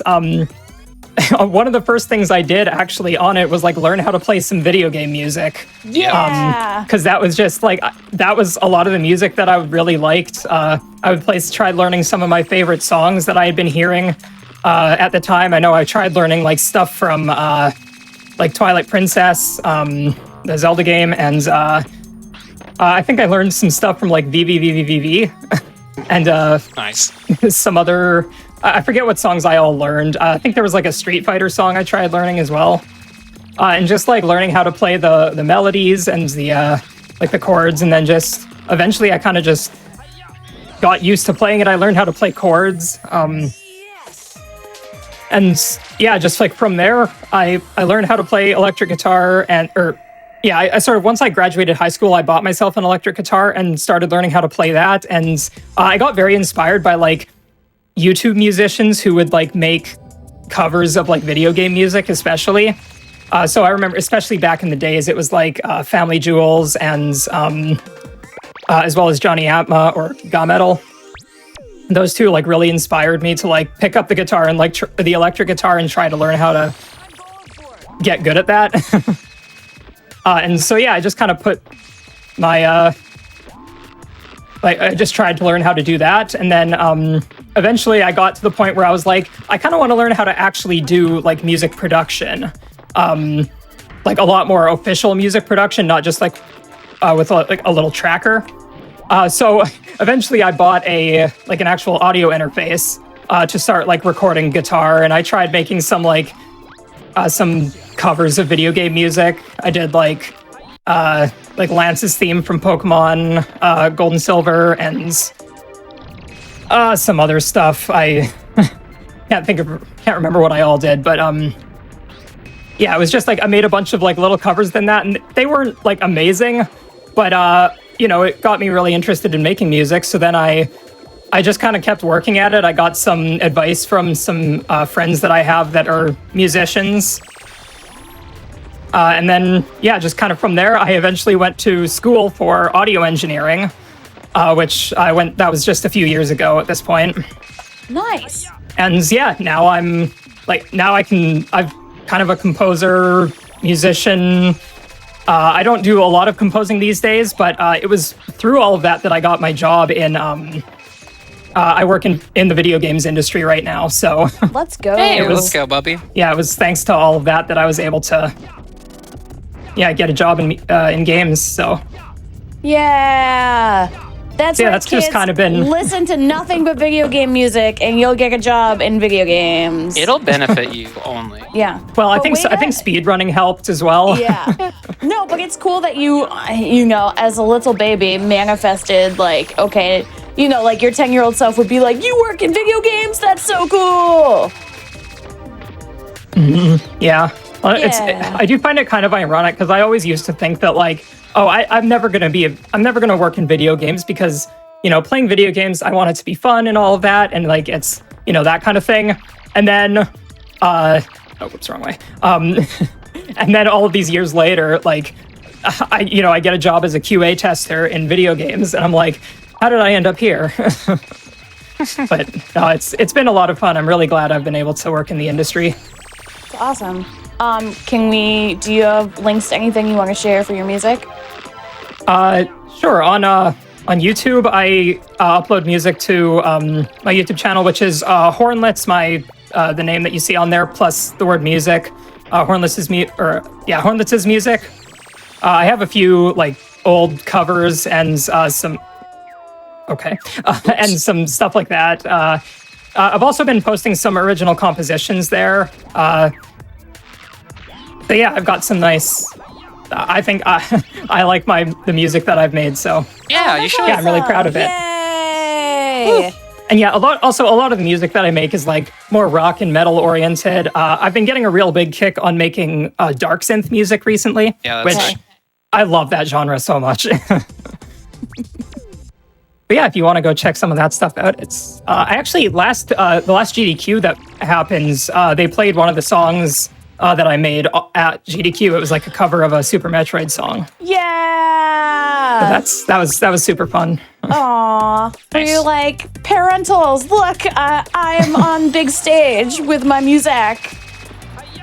Yeah, and actually, while I'm at it, I want to give a huge shout out and thanks to Kevin Regami. He's basically been like a musical mentor to me in a way where like he's taught me a lot about like music production. He's part of the reason that I even got a job in games in the first place. So thanks very much. I don't know if he'll ever see this, but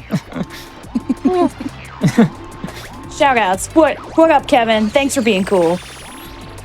Thanks, Kev. yeah, and he's a very like prolific sound designer in indie games. He did like Celeste and Oh yeah, that guy. some other stuff. I like Celeste, joking. the game- I jokingly Game that was we play saying. all the time. Yeah. Yeah. I jokingly was gonna say it's the block guy. It's the block man. Yeah, literally. God, that's Yeah. wonderful. All right. Yeah, Quiz, you want to talk about your musical experience? Yeah, sure. I was talking about it a little bit when we were in the green room, but when I was young, I want to say around fifth grade, I did not care about music at all. I thought it was pointless. There was no reason to go to a concert because you could buy CDs, and also, why would you Wow. buy CDs? You could just play video games. You could just like play a video game instead. So I didn't like music very much until 2005 when Guitar Hero came out. Liked Guitar Hero, liked a lot of classic rock and like new wave of British heavy metal stuff like Judas Priest and Iron Maiden. Then I got into like prog rock and stuff.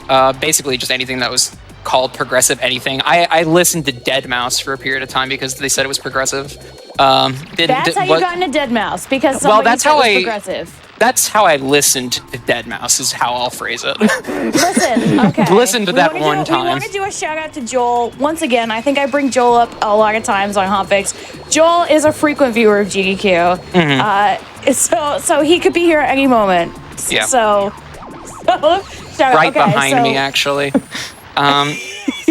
So I was like really into music in middle school and high school, and I'm trying to remember how this goes. I was in a couple of like really bad bands for a bit, and then I started going to see shows where college kids were playing in my town. I started going to house shows and watching like post-hardcore bands and emo bands of all kinds of ilks playing in sweaty, cramped southern humidity basements and living rooms and bedrooms. Played many of them myself.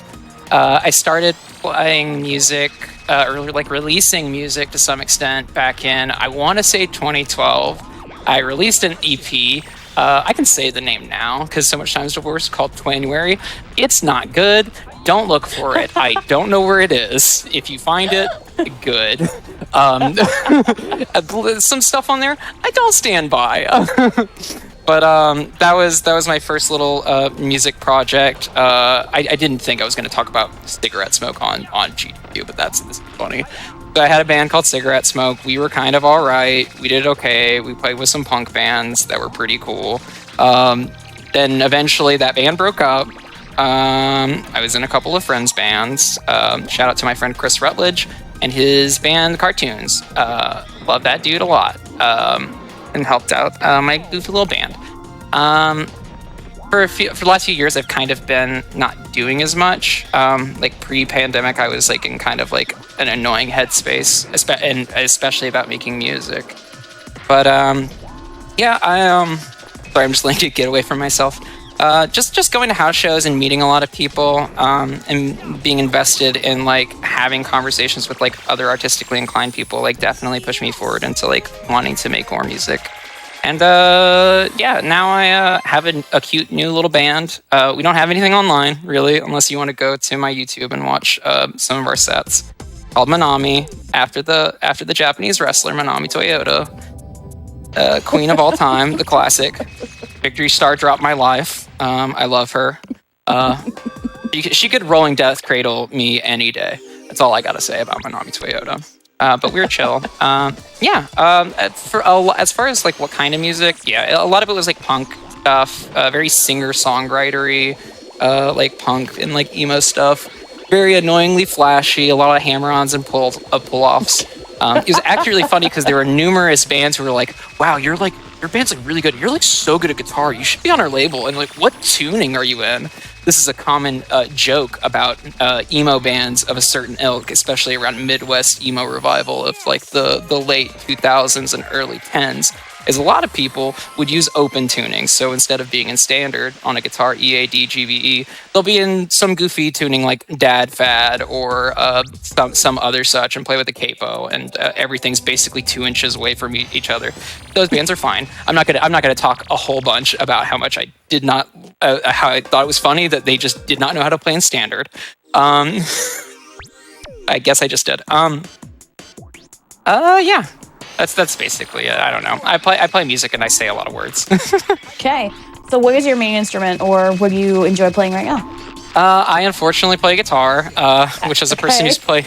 Well, I've played guitar for about... I am 28 now. I played guitar for 16 years. I'm okay at it, I would say. I like it a lot, but as a musician, and especially as a person who played guitar, which calling myself a musician as a guitarist, a little bit of overselling.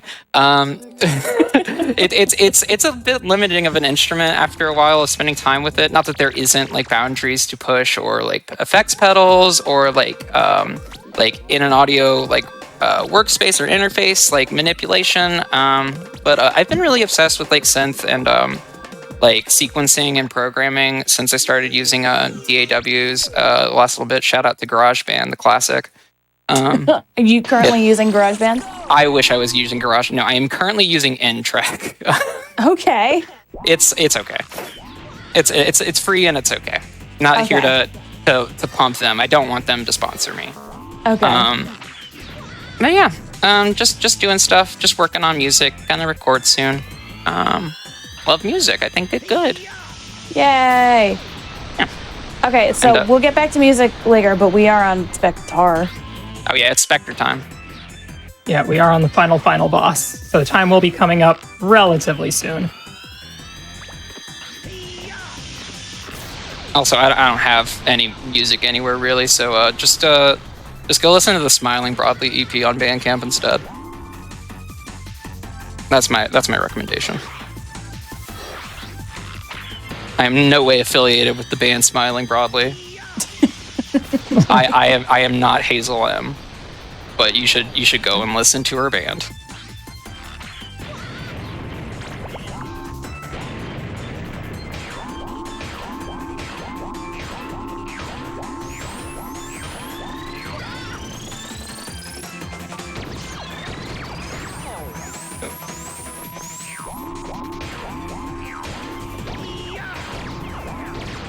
This part is very stressful.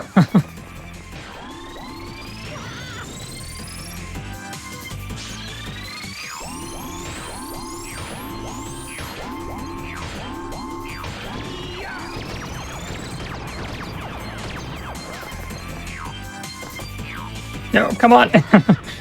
The range is just barely barely too much there. The Magic Punch has an odd feel in this game for sure. Oh, did I just miss one, or I might have miscounted there. I need to be very careful here.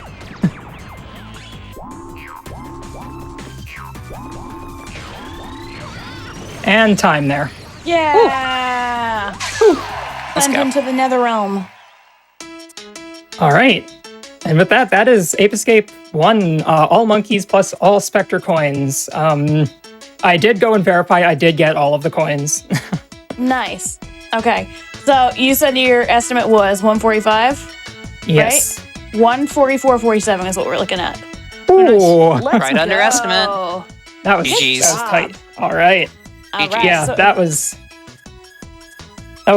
definitely not the best run that I have done, but it was fun. I had a lot of fun with this. Yeah. All right. So we're gonna take another breaky break while we get Ape Escape 3 going for you. So right. do a little stretch, get a little water. I have a couple more announcements for you. GDQ is going to PAX West. Submissions are now open until June 21st. Use !PAX in Twitch channel for more info. And if you're watching on YouTube, be sure to press the like button on this video and subscribe to the channel. And with that, we'll be back in a couple of minutes, so stick around for some Ape 3 magic.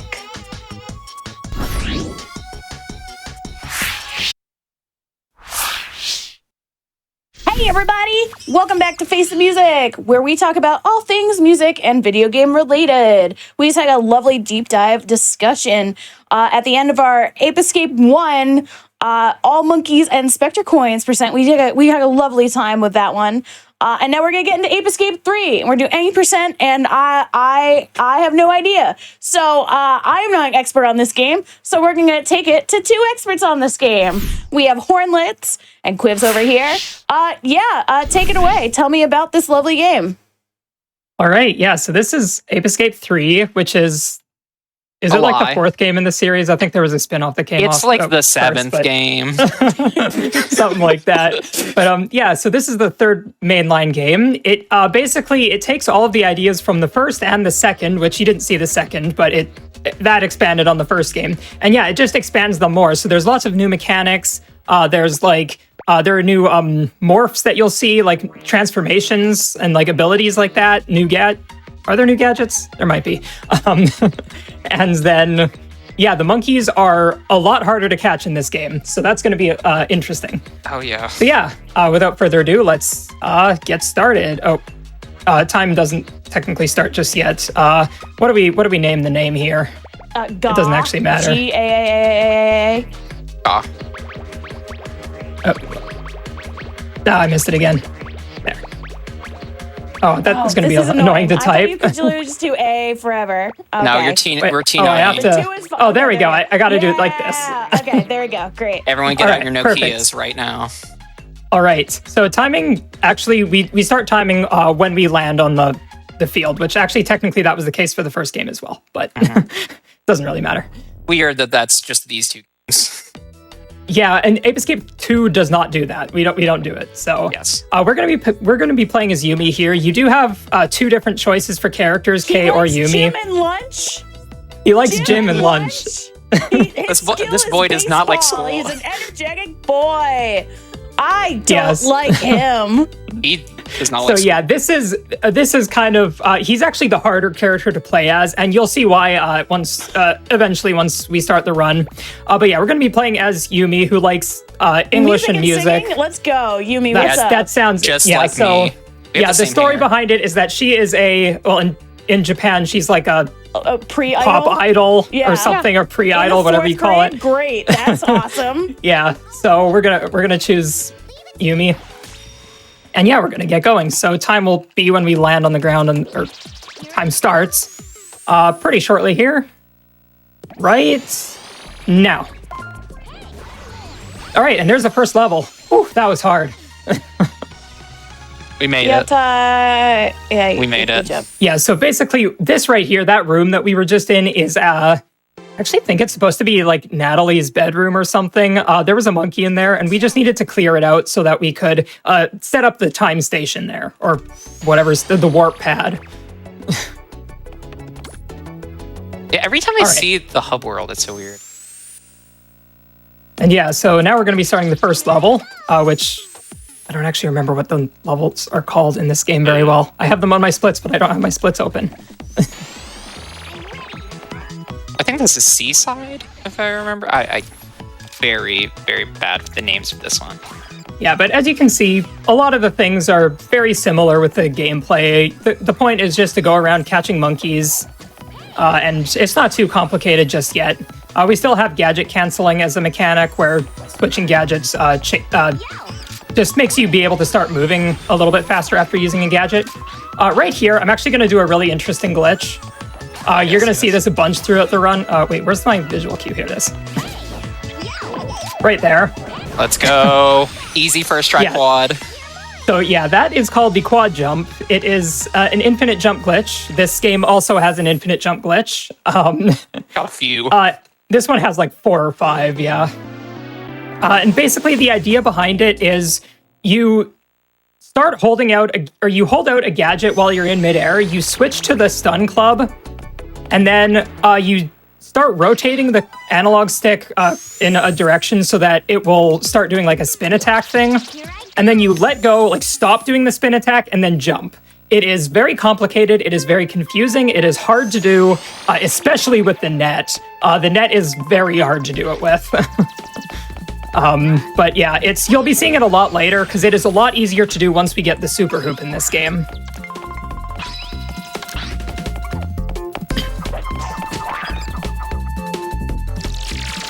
Oh yeah, this song samples the Goofy yell, if I remember correctly. Is that what I was hearing? I think there's an ow sort of thing. I don't remember where it Salabon? was. I'm sorry, monkey. That's not a name. Bill Farmer hype. I did look into the sample history of There's this game. yodeling in this one. I forgot. Yeah. This soundtrack is very eclectic. And a lot more sample happy. There's a lot of classical music too. These monkey names are just like MMO character names. Like Creamon. Lambimon. Yeah, whatever it was. Yeah. Yeah, the naming scheme for the apes in this version is very interesting in comparison to what it's been for like the other two inline games. So aren't there just like a lot of just like directly like transliterated like or translated just Japanese names for like a fair amount of them? Okay. Yeah, there are. That's fine. There's a lot of that, but then there's also one big thing about this game is that it's very based off of like movies and TV sets and stuff. Like a lot of the stuff we're going through is like just a bunch of TV sets. Okay. And so there are a lot of monkeys that are like references to movies, references to like people potentially, historical people sometimes as well. Okay. We got like a Monkey Chan or something later. Something like that. I'll point him out. I know which one that is. All right. But yeah, it's a really nice touch. Or really, oops, one more. Yeah, it's just a lot of fun. And this is also another thing that I really like that this game, and it also does it in 2, where it actually like shows the monkey names on screen. Because with Ape Escape 1, there are a lot of monkey names that you're just potentially never going to see if you just don't use the monkey radar and you don't go and check the monkey book at the end of the game. But yeah, here you get to at least see all of those.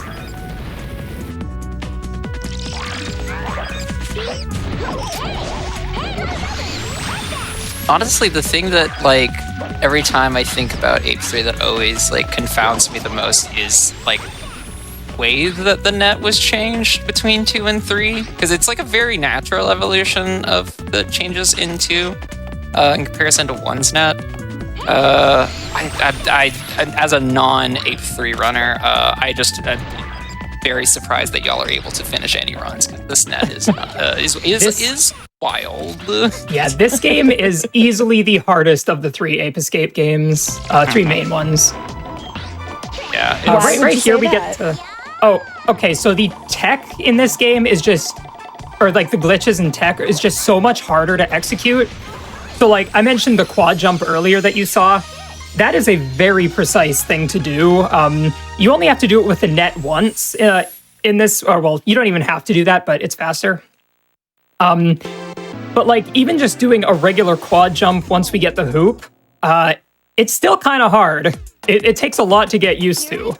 And then there are other infinite height glitches that we're going to use that are also just hard to do. Like, all of the glitches are just so hard in this game. Yeah, hip drop storage is certainly also like an inscrutable piece of tech every time I think about it.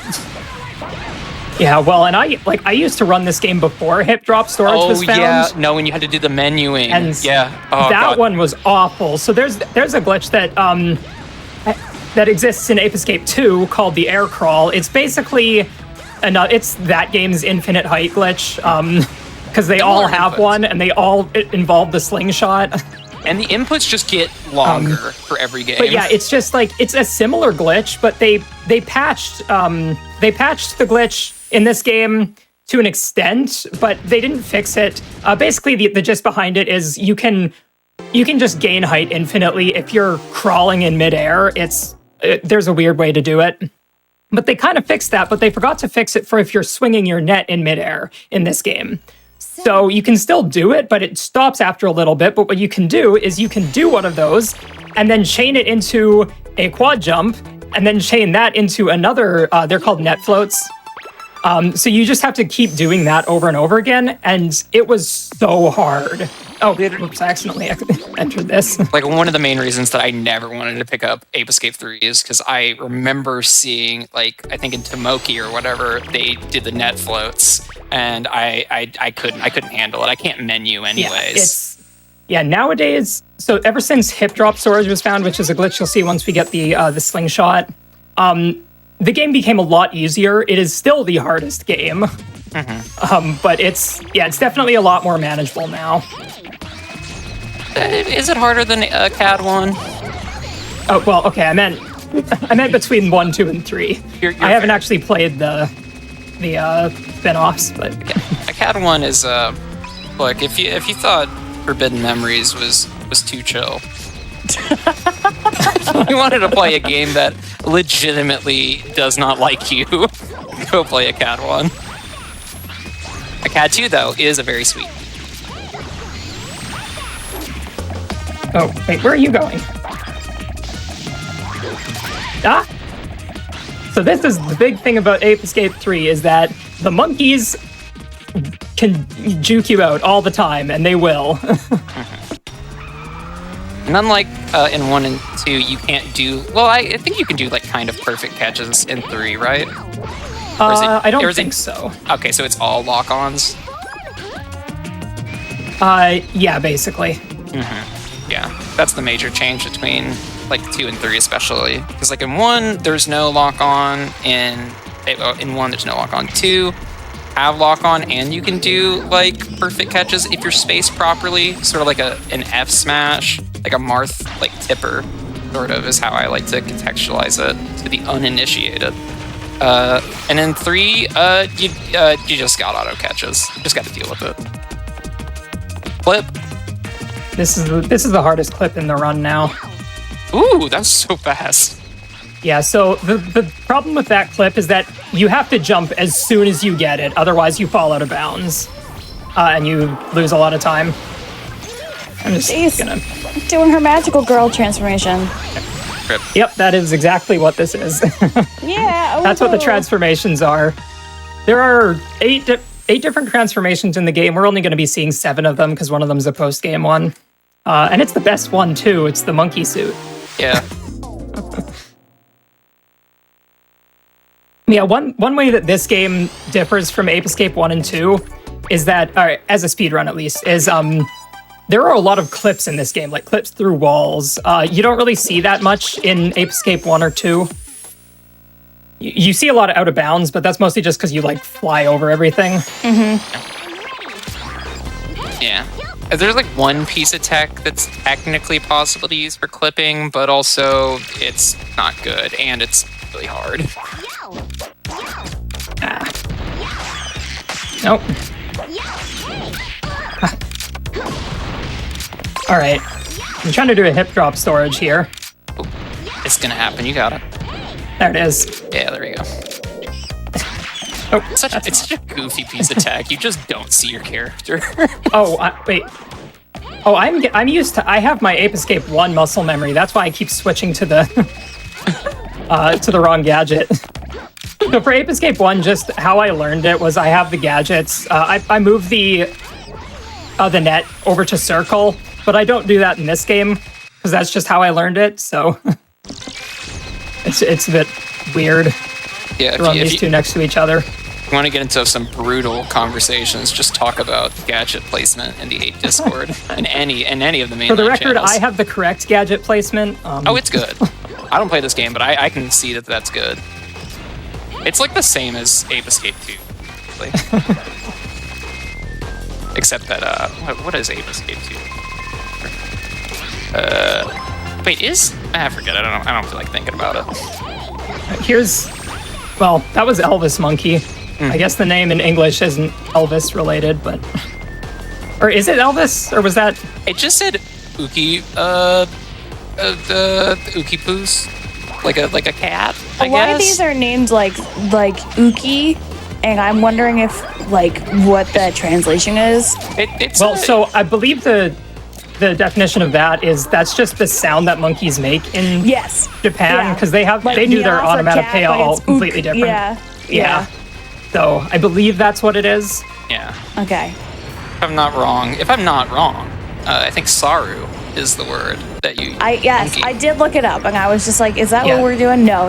It's literally just like if you named it like meow meow or something like that. Yeah. Yep. Yeah. No, Saru is the word for monkey. Gotta get you. Yeah. Also, of note, the Japanese versions of Ape Escape 2 and 3 have the best song in the entire series, which is just, if I remember correctly, it's Yapare Sarugetsu, I think is the name of the title theme. One of the best songs ever. Love it. They tell you the name of the game.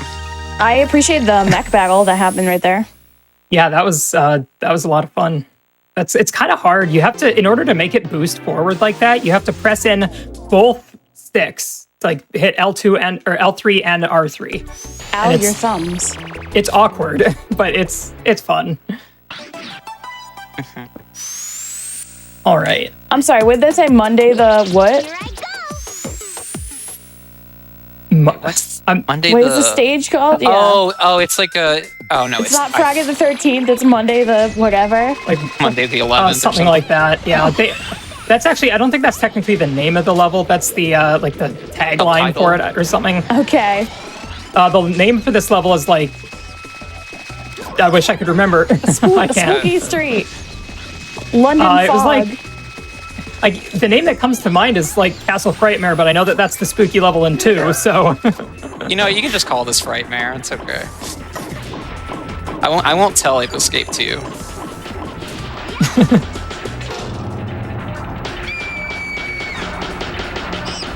yeah, another really fun thing about this game is that a lot more monkeys, like individual monkeys, just have so much more unique personalities. Like that one who just walks out holding 2 halves of an arrow through the head. Like it's. Yeah, the amount of just like, here's one monkey that looks like this. Like they did that in 2 more. Like they started doing it where there's like special monkeys that don't have like a specific pants color, so they have like a variable sort of like AI or personality. But Ape 3 just kind of like goes above and beyond in general. Like both as a speedrun and a casual game, it's just like stuff full of like cute little gimmicks and interesting little ideas all over the place. It's also pretty. Right here, I'm gonna try to go for some moving quad jumps. Ooh. So the other thing is that moving while quad jumping is the most awkward thing. In the middle of the quad jump, input, which is already an awkward input, you have to move your hand over to the left analog stick and do a Chibi Sally. do like a move input sort of thing, and it's just like my hand keeps moving between the 2 analog sticks. It's so awkward, but it's also like. This has become my favorite game to run, like possibly out of any of my games that I run. Cool. Oh no. Okay. And part of that is just because of how satisfying it is to actually get all of these tricks. Well, having the highest like skill ceiling, like that makes a lot of sense. You definitely have the sweat to be good at this game. Yeah. So if you saw earlier, that's another mechanic that can happen is a monkey can steal your items in this game. Disarm you? Yeah, that was nuts. Yeah, and the bad thing about that is if they steal your net, they can catch you with the net. What? And then you get booted out of the level. Okay. It is so annoying. That's I love that mechanic, but also terrible for speedrunning. It's so clever, but also it's like I have lost a lot of time to that happening. Monday the 16th. What's up, Monday the 16th? So close. It's Monday the 17th. Beans. We're wrong year. Fistful of bananas. Gee, I wonder what this one's going to be. This is a reference to Dirty Harry. Oh, Yeah. I forgot to do this shopping. That one. Whoops. Yeah, Whatever. yeah. What do you mean? This is Star Wars. That's clearly Star Wars right there. Actually, This is I'm just kidding. Tatooine. It's kind of giving a Runaway Space Ideon right about now. That's a huge nothing reference for me.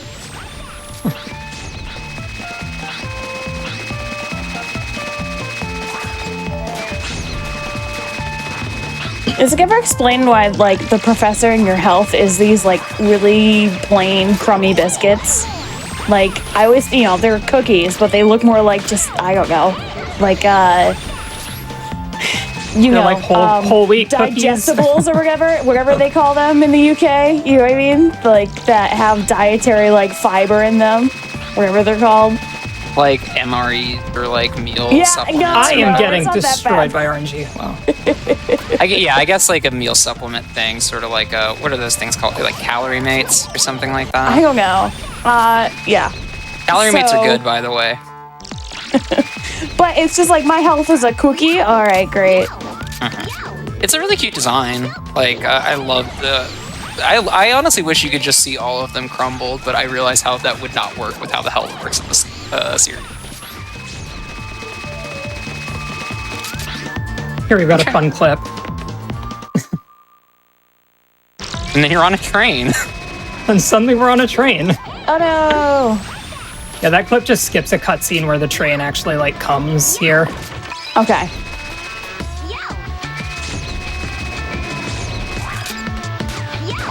The one thing I would say that this game should have kept from 2 is dives. Dives were so good. Dives were so fun. That's the best so part of good. Ape 2 running. It's so sick. Like, you'd think just having a good hoop in a game was all you needed. No, the dive is the best thing ever. It's so sick. All right, we're going for the shot, first try. Ooh, I thought that was too low. GG. Perfect. Yep, that's bananas. Yeah, so if you see me crouching at the end of any of these levels, if you try and catch the last monkey normally just in any other way, it does this like really big slowdown and it loses. I mean, it's probably only about a second, but if you do a crouch, it doesn't do that animation. So it's just little micro optimizations. Here I go.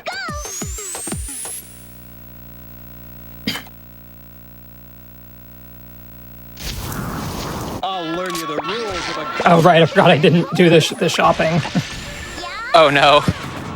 Oh no. It's okay. This is just the backup strat. I literally thought about that just a second ago. Yeah, I realized I forgot it like right as I did it, but It'll be fine. It's just Blue Monkey. There's a strat for this guy wherein you shoot him with several missiles and you basically just destroy him with a ground pound. Yeah. Well, we're still gonna do the ground pound. Oh yeah, he's gonna okay. This is bad. I definitely do. Like, also, yeah, there's more boss fights now. There's actual boss characters. Yeah, just one ground pound there just destroys the monkey. It's so funny. Yeah, that still overall wasn't the worst. Yeah, the strat that I was gonna go for before I realized I forgot the explosives was you just like move to the side a bit and then shoot 3 explosives, and then you just like the next hit will just instantly take you to the second phase there.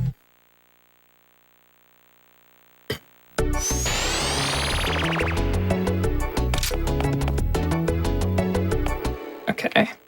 Yeah, now I'm gonna go and get some explosives and guided pellets. So yeah, in this game, for some reason, you can't actually find any explosives or guided pellets just on the grounds. You could in Ape 1 and 2, but in this game you have to buy them. Oh, I didn't even realize you couldn't actually. It's been so long since I played a. I don't think you can. Somebody can correct me if I'm wrong, but I'm pretty sure that's the case. Professor realized that he can also have everyone gather money for him as well. Yeah, all they can- these 10-year-olds. Here I go. He truly is the villain of this. Well, this Yeah. series. Honestly, yeah, Yumi's an idol. Like, she's got a steady cash flow, probably, like, for 2 weeks at least, you know? I mean, I don't know how much you get paid for liking gym and lunch, but... Yeah, Hey, exactly. but Kay is probably doing pretty good. I just, that's so... Gym and lunch, huh?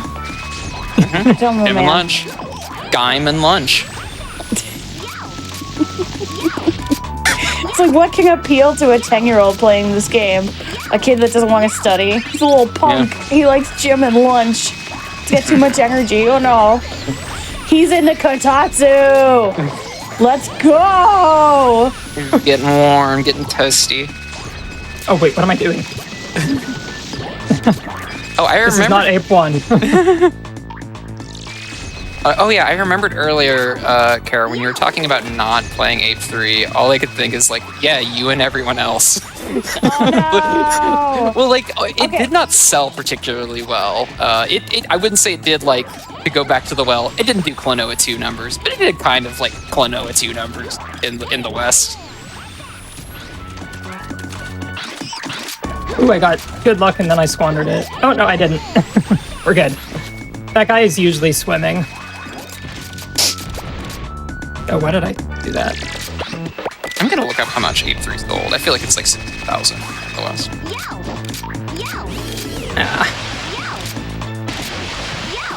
I don't even remember seeing any advertisements for Ape when it came out.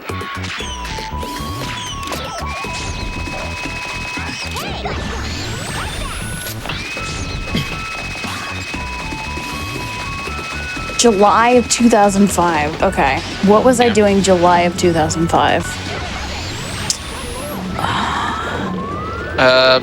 Playing Devil May Cry 3.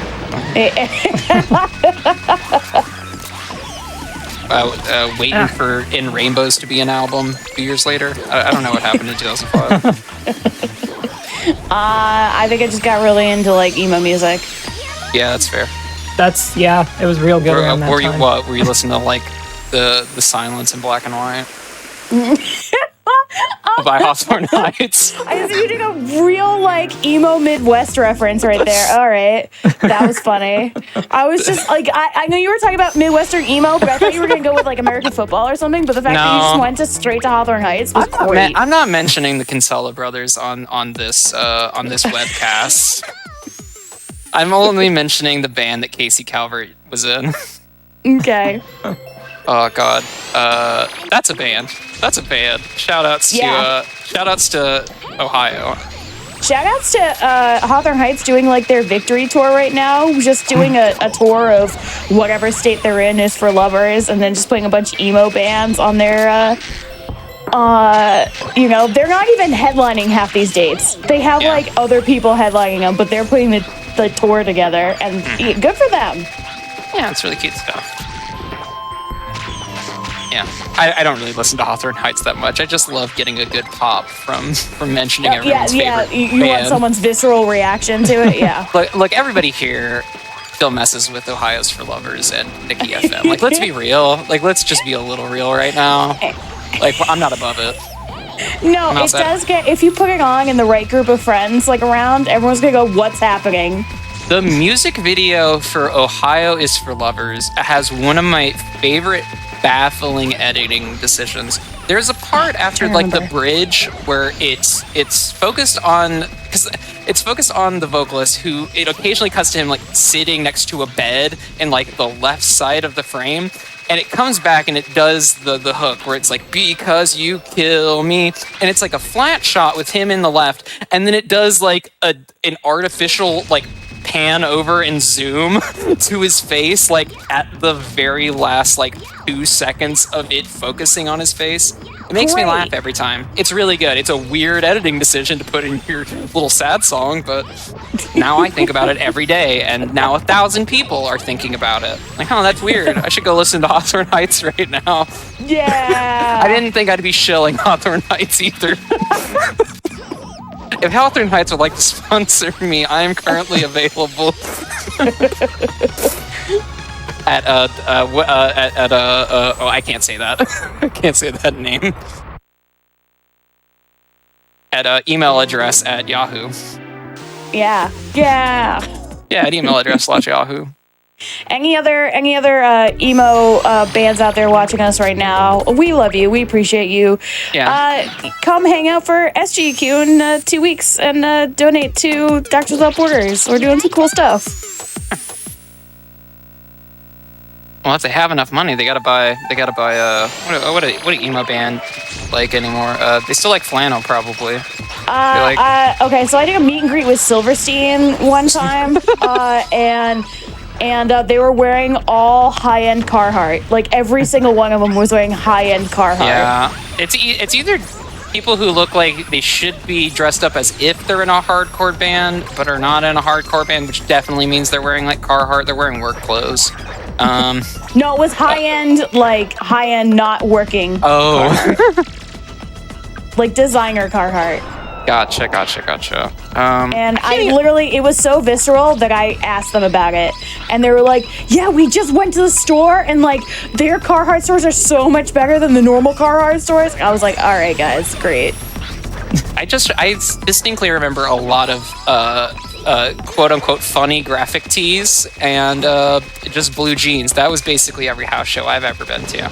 Yeah. Not too fashionable. Yeah. So, okay. My dad is in a hardcore punk band. He's still in the same band he was in the 80s. Shoutouts to my dad. When he was doing his newest like album shoot, everyone was wearing, you know, the black jeans and black shirt, like band shirt, whatever. And he was like, I'm not gonna be that guy. I'm gonna wear something else. And he's the only one in the back of the album that's wearing a white shirt. He's like, yeah, I only wear the uniform like everyone else. Yeah. I'm a true original, you know? I'm a free thinker, and I'm a free dresser as well. Yeah. Yeah. You gotta put respect on that. So, you're ninjaing, you gained wall running and, not Whatever that is. not mimics, but where the other one. Fishy feet. Why did that guy have fishy feet? I don't know. Why? Imagine if your monkey name, like your monkey name, is that you have smelly feet. That's really mean. Like that's what everybody knows you as. It might be fine if they named themselves. Like if it was like a badge of honor. Okay. But, his fishy feet. Yeah. Yeah, maybe, but I don't know. We'll have to check the credits to see. I hope it's in there. Yeah, Ninja's really good. Yeah, it's definitely the morph that we use the most. Just because those, like, being able to just shoot out those two side pals, whatever they're. They're not mimics. I'm losing my mind. They're little I don't know what they're It's not called, a mimic. It's a not a copy. It's a. Why does my brain not work? Yeah, no kidding. We can talk about deep Hawthorne Heights lore, but we can't talk about what like a stereotypical ninja move is. Yeah. Not like duplicate. It's yeah, it's a ninja attack. Correct. Like like little doppelgangers. Is that what the Yeah, like the word pretty you're close. looking for? Yeah. I'm dying. Chat is not helping. It's okay. We are also failing. Clones. Clone sounds right. Thank you. Thank you, that chat. works. Yeah. Anyways, you can that shoot sounds those much two better. out. Yes. Oh yeah. You can shoot those two out to catch monkeys really consistently. Well, mostly. It kind of wasn't working for me earlier, but Kage Bunshin. Yeah. That should feed all the Naruto fans. Me just mentioning that jutsu exists. I was just talking about how, I mean, big spoiler for the people who haven't gotten through 500 episodes of Naruto. Sorry, go for everyone. it. No, go for it. It's that he ultimately defeats the last boss by using the sexy jutsu. Yeah, you know, stories. You know, it's all about rhymes. It rhymes. You start with one thing, and then the book ends here. Yeah, Naruto. It's a lot. I recently read through all of One Piece and decided to, after doing that, spoilers. One Piece is great. It's good. Sorry, you're wrong. It's good. It's really good. I want to know is who's good. saying that it's not good. I think the point is that it's just really long and good luck, and it's a feat of strength that you got through it. Yes, which I loved it. It was great. And How many years? Has it been going on since like 97? No, I think, you or 99? reading it. Oh, I started reading it in Shonen Jump back in I want to say January of 2006. There you go. Correct. Yes. Okay, so how long does it take to read One Piece? It maybe doesn't take 20 years. Got it. Yes. No, it took me like 2 months to like catch up to like around chapter 1000 when Wano was going on. But anyways, that's not here to talk about how good One Piece is. One Piece is great. Here to talk about how Naruto is a lot. All I gotta say is Naruto is pretty chill for like the first arc's good. Chunin exam's fine. The invasion of Konoha's fine.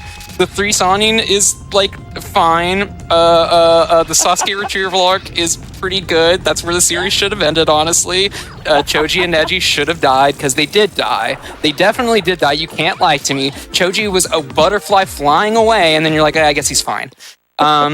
Whatever. And Shippuden's chill. Like Pain, like Akatsuki are fine. Pain arc is chill or whatever. But then they do the Ninja War for like 200 chapters. it's not the best. It's not my favorite thing, because I read 600 chapters of Naruto. I read like a 640 out of 760 chapters, and I went, I'm good. I'm actually fine. Thanks for the manga, Kishimoto sensei. Beginning of Naruto is chill though. It is very Corliss, good. what was that face that you just made? That was one of the best levels I've done of that level. Let's go. Let's get nasty with it. There were Let's a get few nasty. tiny mistakes here, but that was solid.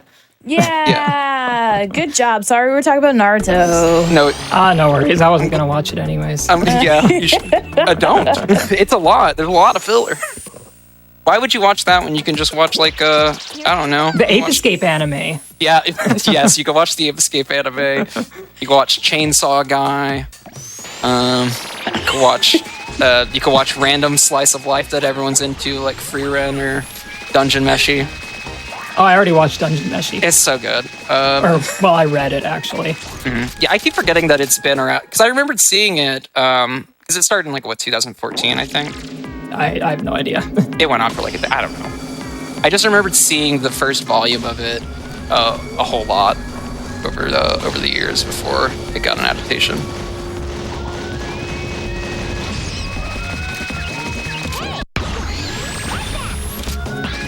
Uki X. That's a name.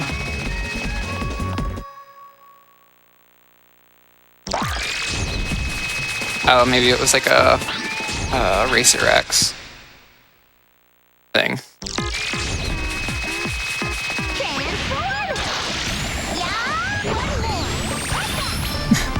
Here we got the family of bunny monkeys.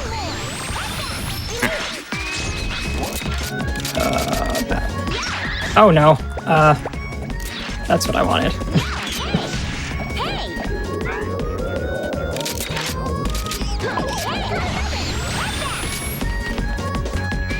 All right.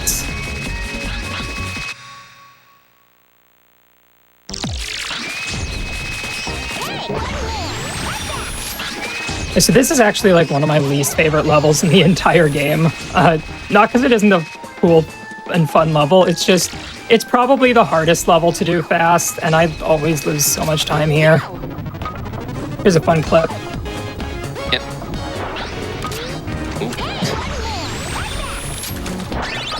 Push on the way out because they do not expect you to do that. Oh, whoa, you're way over there. Ah. Yeah, that monkey's pretty good if you don't catch him right away. I always like the design, like the why does my brain not work? The art style, I guess, or the layout for this level. Of the little baby blocks for babies? Yeah. And like the little I don't know why my brain can't work, like a terrarium sort of setup or whatever, where it's like encased in glass or whatever, and you're looking through it. It's just such a cute, vibrant room.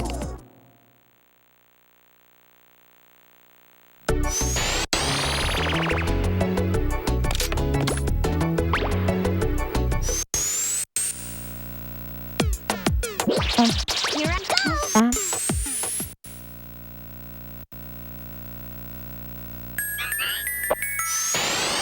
Right. Here we have definitely not the Titanic. Definitely not the Titanic. Yeah, that's not James right there. James. You got Jim. Jim Cameroon. It would be even worse if this was what was that movie? The Abyss, I think. What was that movie that he directed where it's in the water? Yeah. Yeah, I mean it's a great film. If anyone hasn't seen it, it's great. But he almost killed a lot of his actors on A that lot one. of people almost died. Yeah, the story behind the scenes of The Abyss is also amazing.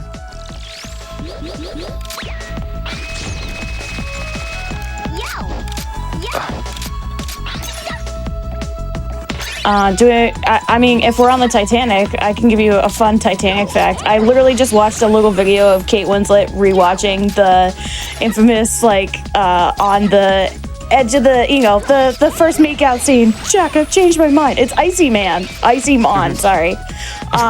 And she said, she was like, oh, this was such an awful day of shooting. We had to do it 3 times.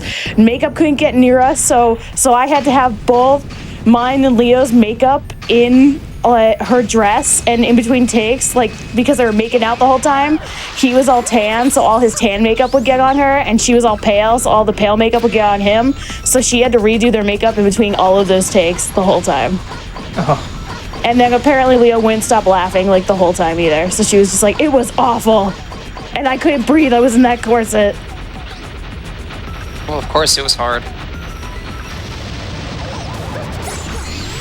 Because the joke is that I said corset, and they sound the same.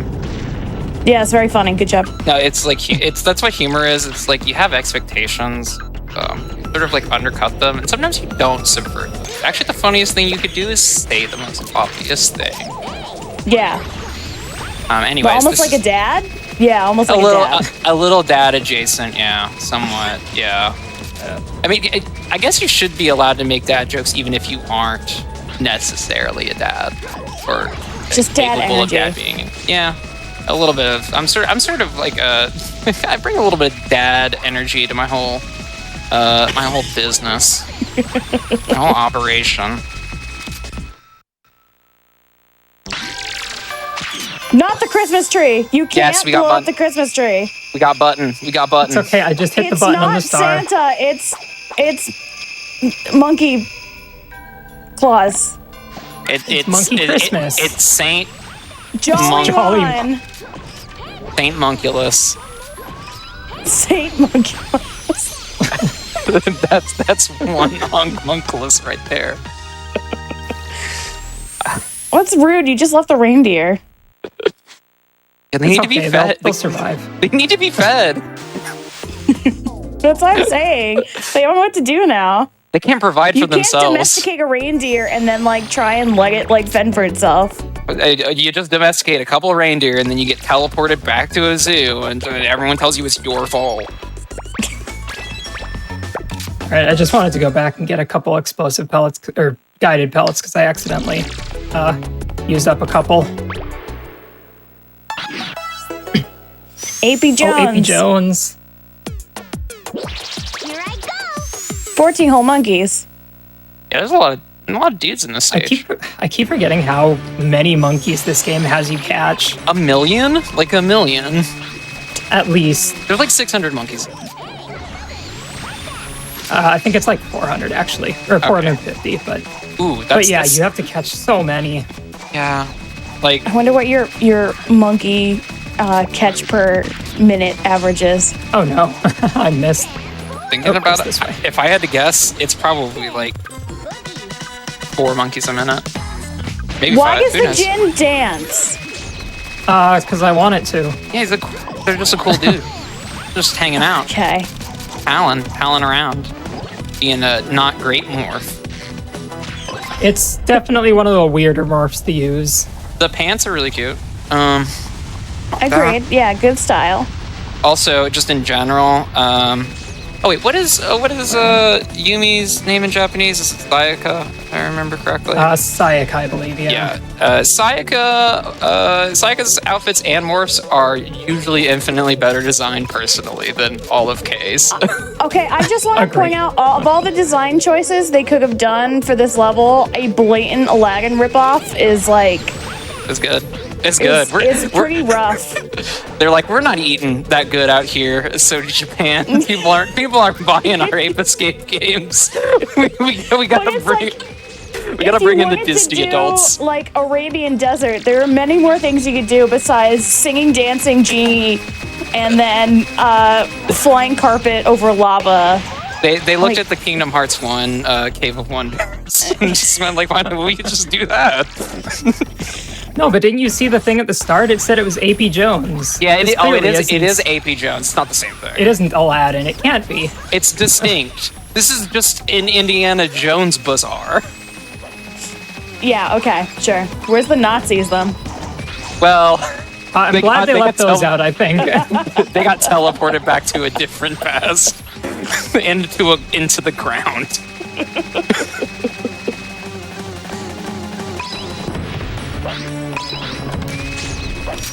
All right here, I'm actually going to be taking a bit of damage. I'm going to get down to half a cookie here, so one more hit will kill me. That is for the next boss, but this monkey could kill me. It didn't. Okay, this is Genghis Mon, by the way.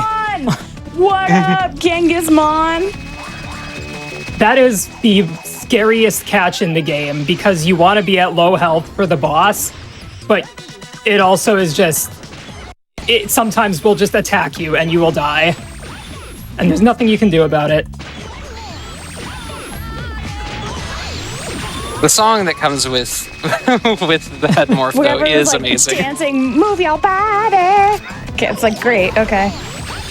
That reminds me of Princess the, Judy. that reminds me of that Eiffel 65 song. Yeah, let's go. Which one? Video games? My play No, or the my one called PlayStation? Move Your Body. Aw, dang it. That's fair. I feel foolish. The only song I ever think about is my PlayStation. Dude, they mention Omega Boost in that song. Eiffel 65 knows what's up with video games. They're dropping Omega Boost? I didn't play Omega Boost before them. They were cooler than me. That's not good. You got the little blue guy in his blue world. That death was intentional, of course, as I mentioned earlier. Oh, Yeah, I did get it. Let's go! I didn't think I had gotten that. You just went real hard. Pink diamond. Yeah, so in the that dark. is that's the pink quick kill. It's very precise. You have to be a very specific distance away from the monkey when you do like the ground pound thing, and then you have to die, and then you have to do it a second time. But I've gotten pretty good at it. I think I don't usually miss it anymore. As you just showed us. Yeah, no, that was sick. I thought I had missed it after that first one. National Ape. Here I go. Getting in the latter half of the run. I'm ready. Oh yeah, this stage where you swim around forever. There's a little bit of swimming in this level. There's a couple swims. Everyone's favorite monkey's also in this stage. Yeah, you're seeing that one come up pretty quickly here. You're gonna have a good one, don't worry. Oh yeah, no, I'm good. Cancer will be fine. It's actually, what was the name? It's Oh, it has an actual name. There's this monkey coming up here that's wearing a crab outfit, and it is actually the worst monkey in the game, or at least in any percent. If you let it get away, of course. If you don't, then you can literally just come up and whack it, and you're good.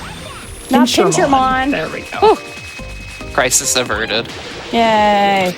Crisis of infinite, like just infinite auto, like catch misses. I've never seen somebody activate that monkey and catch them immediately. Oh, missed. And then this cute little area, Yo. the squared circle right in the middle.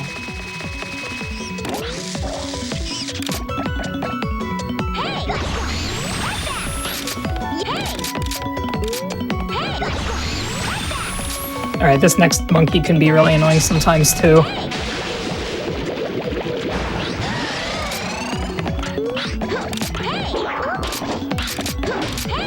There we go. Okay. Nice. Now we have my least favorite clip in the game. Oh yeah, this one. Nope.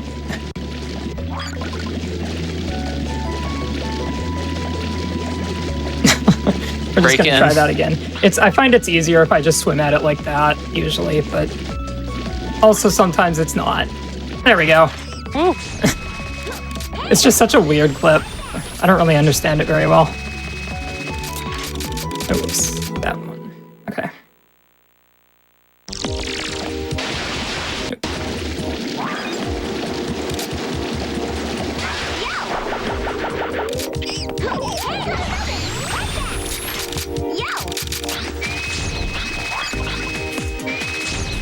Accidentally crouching, it's really easy to do that.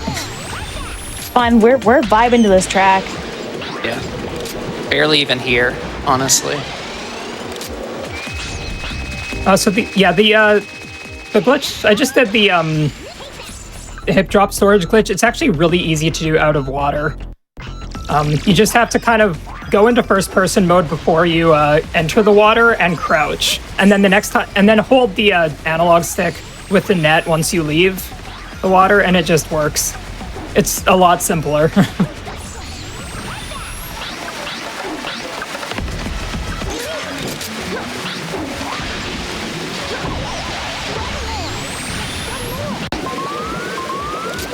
Big fruit. Big fruit. All right. Nice. That's a pretty good level. Well, other than the flip, but yeah. I just want to point out she's so much more efficient than Spike. Sorry, like Eagles know what's it's up. true. Yeah. Girls win.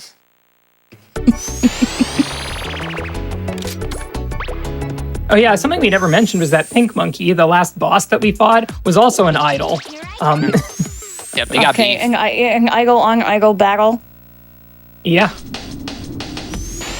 Like, she's just trying to here we- perform her music. Here we've got the coolest level in the game, definitely. Just like running across a bunch of flying planes. It's just such a unique concept for a level. There aren't really that many, like, very high up levels outside of, like, the last level in any of these games. Like, Daisakazun's the only other game I can think of that has levels that visually are, like, similar to this, where there's big, big, big, giant, endless death. Just goes. I'm sorry, I'm just getting a little tired. the yerba mate has left my body. No, Oh. your sponsorship. They're gonna take it away from you. Yeah, they're not gonna be happy with me. Probably a little late on that dancing because I have a bit of an audio delay, but it's basically a requirement if you run this game that you have to do the little dance there. I was appreciating it. Yeah.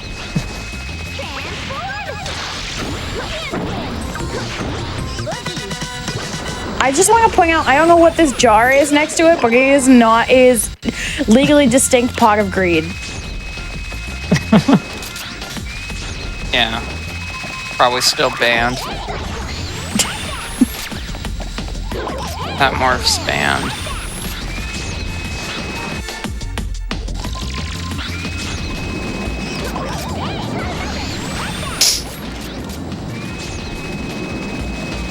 All right, there's a really cool skip you can do at the end of this room, but I'm not going to do it because it's really risky and it only saves like, I don't know, probably like 5 seconds. I don't actually know the time, but you basically have to do this like, hip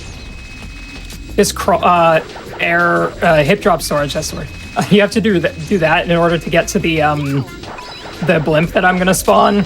The loading zone always exists, but it's just this like tiny point in space. And you have to hit it. It's so hard. And now would also be a good time to talk about. So I'm playing on the PS2 English version because my room is too hot to play on the PS3 version. And so I have to play on the English version. There is a skip that you can't do in the English version of this game. And it's in this room right here. You would be able to just do a hip drop storage to get out of bounds and go straight to the next room, but unfortunately I can't do that because I'm on English. So instead, the strat here is to go over here to hit a respawn trigger, and then you can just kind of walk into this corner here and clip out of bounds. And then by doing that, the tank just respawns here. Great. I never Fall to actually your seen this. death and then automatic tank. Yeah. Yeah, there's Yeah, a normally the tank is like right at the start of that room, but yeah, it's kind of really similar to it's faster that- to do this. it's similar to the skyscraper one. You have to respawn the tank. Let's use them, but now you know. I know your backpack's a bunny, but if you don't look at its ears, it looks like a chow, and I got excited. Oh, it kind of does, yeah. All right, we're gonna skip those two monkeys just because they're hard to catch, and you have to break them out of their. They're like in these little UFO things or flying mechs.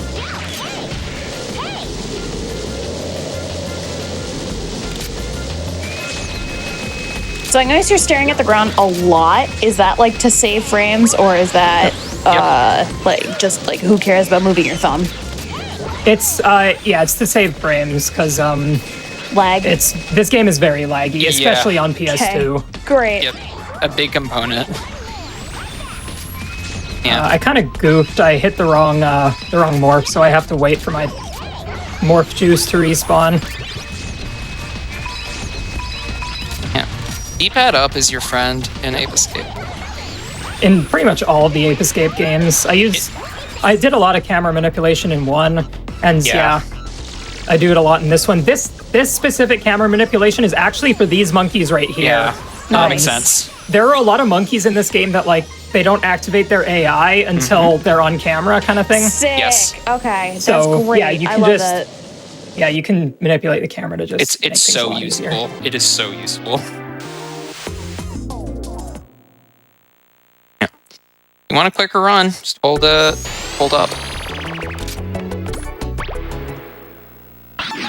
The only problem with having to Nice. hold up is that you have to do double claw. Here I Yeah, double claw is 20 kind of whole annoying. monkeys. Oh man. Oh, bananas. Oh no, they're gonna kung fu you. Are you gonna do the Edo thing, Horn? You gonna do the cool Edo thing?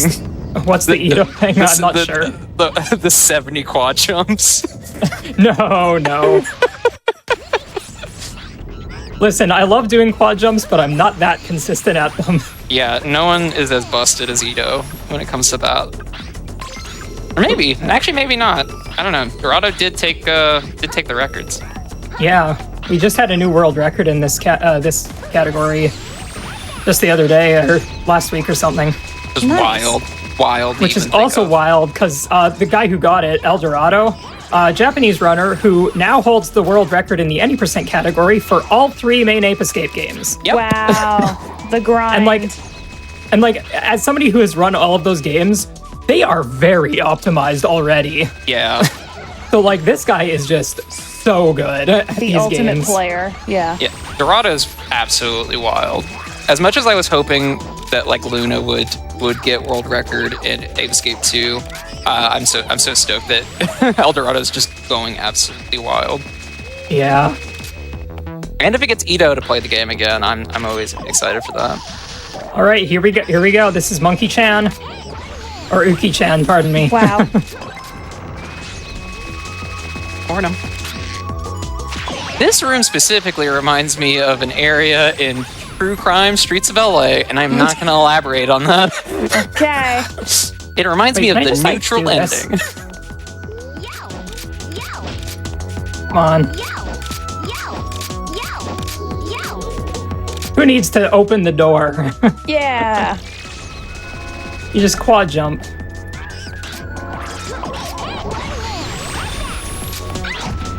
Oh, there was a banana there.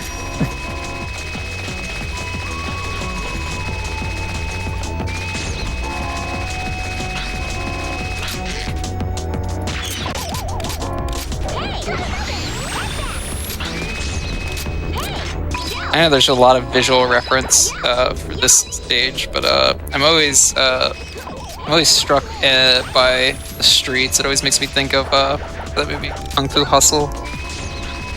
Okay. It's just kind of cool. I don't know. I think it's because there's like a section where there's like a big giant like metal thing with like looks like a sort of like a water tower, but it's not a water tower. Anyways, don't listen to me. I'm just commentating. I was gonna say the slow cars reminded me of the Mario Kart level where they're yeah. wicked big. Oh yeah. I really do like the look of the car that's in Ape Escape 3 only. I think it's very enjoyable, even if controlling it isn't exact. Well, it looks like it controls fine, honestly. These drivers are so rude. They're just beeping at you nonstop. You're not even in their way. They're also really nonplussed about a bunch of like super intelligent monkeys just sort of hanging Oh, about. that's the wrong morph as well. Oh. Yeah, I'm supposed to do the usual one. I should be okay here. I think I can just do that.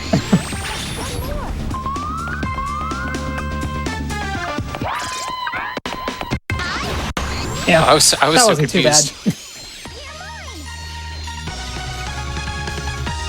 I looked away Also, for a this morph second. doesn't get used enough. It's really cool. It's a cool morph. It's a bummer that like its like interesting catch property like isn't used much more, because I know you use it to catch 2 monkeys at once at one point. Yeah, and you can use it to catch a few. And for a few of the doors, you have to just like use it for or whatever. All right, it's time for. I think this is the end of the Freaky Monkey 5. Yeah, this is the last of them. Freaky Monkey 5 is a quirky mini boss squad that it started showing up after Ape Escape 2. They have names. Well, they were in Ape Escape 2 as well. Yeah. Well, they were introduced there, is all I was saying. Oh, what was that? I don't know if Okay, I don't know what that was. Oh, okay, great. You're just gonna reset the game. Yeah, it's kind of how I feel when I fail that. Yeah, it doesn't feel such good. It's such a thing that happens in That this was game. rude. This guy just said that he wanted to kill a child, so like, Yes.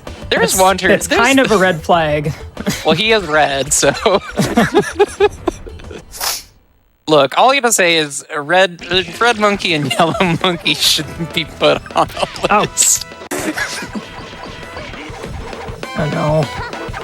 I really didn't get any of the strats here. That's okay. And it's over. Okay, bye. Bye. Yeah, that's not my favorite monkey. Yeah, I did not like him. I agree. He has bad hair in this one too. He's doesn't better even- in Ape Escape 2 because in that game he just called suplexes Bart a Stri- dinosaur. Yeah, he does suplex 2 different dinosaurs a bunch. It's pretty cool. And he T-poses and spins on you. It's pretty great. The Apinator? Yep. Evening with the Apinator? My dinner with the Apinator. Okay. We got a shuffle beat? Let's go. Yeah.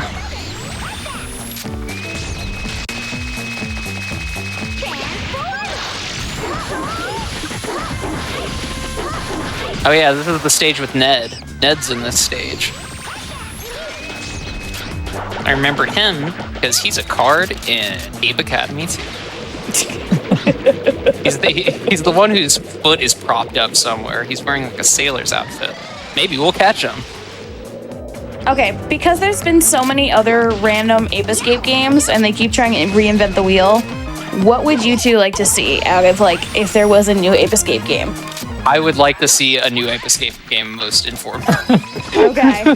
Just another. Listen, we're desperate at this point. Yeah, we're still out here calling Daisaku's in Ape Escape 4 sometimes. Like, it's rough. No, honestly, what's weird about Ape Escape, and I said it a bit earlier, is like, honestly, as like a platformer series, at least the mainline games, it's like pretty like holistically amazing. Like, Yeah. got it in one, did minor refinements. I mean, honestly, I love Ape Escape 2 and I love Ape Escape 3, but it's essentially like, here's the gimmicks for this game, whereas I think the gimmicks for Ape 2 are not really that great, and the new gadgets are just keys, basically. Ape 3 at least has morphs, which are supposed to be used in like a similar way, which is probably also why monkeys might dodge you all the time, unless you're using one of your cool, sick morphs. Oh, this looks like you're cheesing it. Yeah, I definitely cheesed that. Yeah, that is, if you don't get that strat, it's literally just You have better to to go around reset the lap. room. Yeah. Yeah, there's some horror stories have happened on that racetrack. Yep. I have lost many a PB run, pace run to that. Oh, we're clipping. Oh wait, that's right. That's not the Oh, clip. yeah, you can also go back that way. And just hit the button through the wall by using the one morph there. This is the second most city park stage. This is just City Park again. Mostly that part. All right, we got a fun monkey here. Yeah. Finally, the 8-3 water net. Getting to show Yeah, off. the water net, they kind of ruined it in this game a little bit. It's really very hard weird. to use. Whoa, camera. Camera got stuck. It's such a weird change to make. I guess it makes sense, but yeah, it doesn't feel good. At least for that one.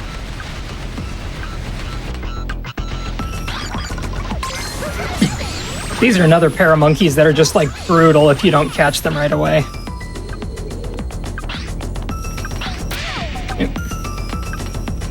Also this, which I've always loved. Oh no! It's okay. I always forget why that even happens. Like why you're able to walk underwater while you're the ninja transformation. Yeah, at that point, it's just because the water doesn't actually like register that it's a thing from that side. Like you're not supposed, because I'm going through that area backwards. Yes. And so okay. you're supposed to drain the water first, but because I didn't, it doesn't expect there to be water there, and so it Yeah. just doesn't put water there. Oh yeah. Oh dang. Until you get to that one place where it is supposed to be. Ah, what? Okay, for an idol, she's not doing a lot of singing. Like she had her genie sing. I just want to point this out. I feel like she does at some point. Okay, There has she to be needs like a like cutscene. her big pop idol moment. Did she sing right at the beginning of the game? Like in the opening cut, like the intro cutscenes? Asking for a friend. It's been like 23 years since I played this game.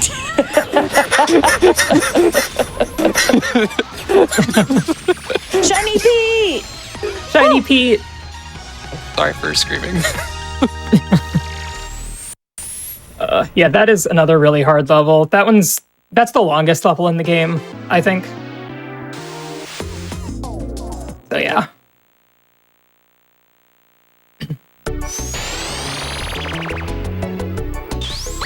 Getting close.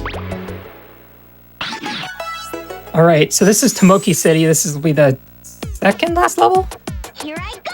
Yeah, second last Capture level. Spectar. Hopefully you do.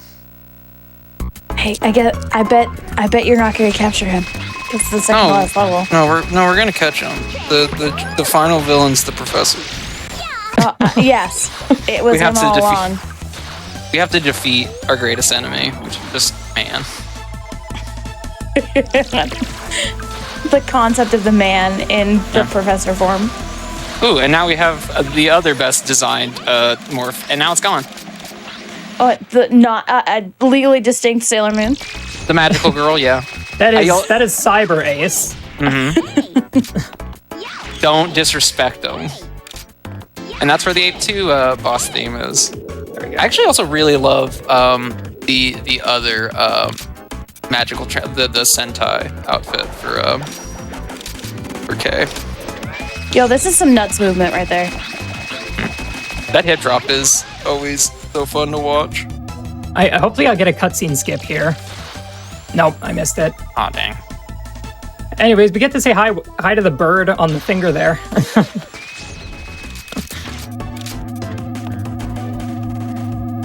Go to sleep. Also, these monkeys are the worst to catch. Ugh. I don't even want to think about all monkeys in this game. Like, well, I guess there's survival, but ugh. Yeah, these guys are not fun. All right. Also coming up, we have one of the hardest skips in the game. This was actually one of the worst. This was the worst skip in the game before hip drop storage was found. Now it's a little better, but it's still kind of annoying.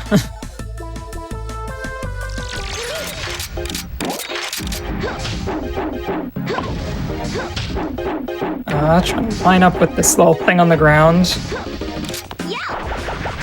Okay.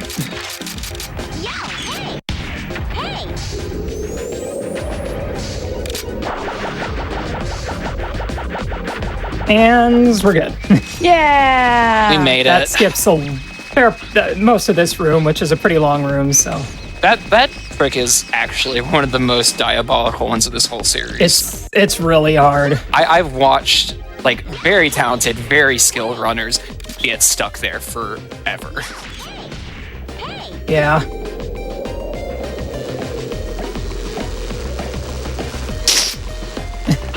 Yeah, so a lot of the end game here is just using a lot of the hip drop storage glitch to just get a lot of extra height and just skip a lot of rooms. There's one last clip coming up, I think. Yep. This one's also very interesting. Yeah, there's this door. I think so. Oh no, what happened? I don't know. He ascended. Yeah. Yeah, so anyways, this is I don't actually know how to open this door anymore. It's been too long since I've played the game casually, so I just do this. Yeah. There's probably something you can do. I think you might have to catch the monkeys and maybe hit a button. Mm-hmm. Yeah, I think there's a few buttons on like a wall. And now we get to fight Tomoki. So Tomoki is a professor that is one of the villains, or he's like an anti-villain or something, or anti-hero, or I don't know what. I messed up. Or you got it. Oh, there we go. We're good.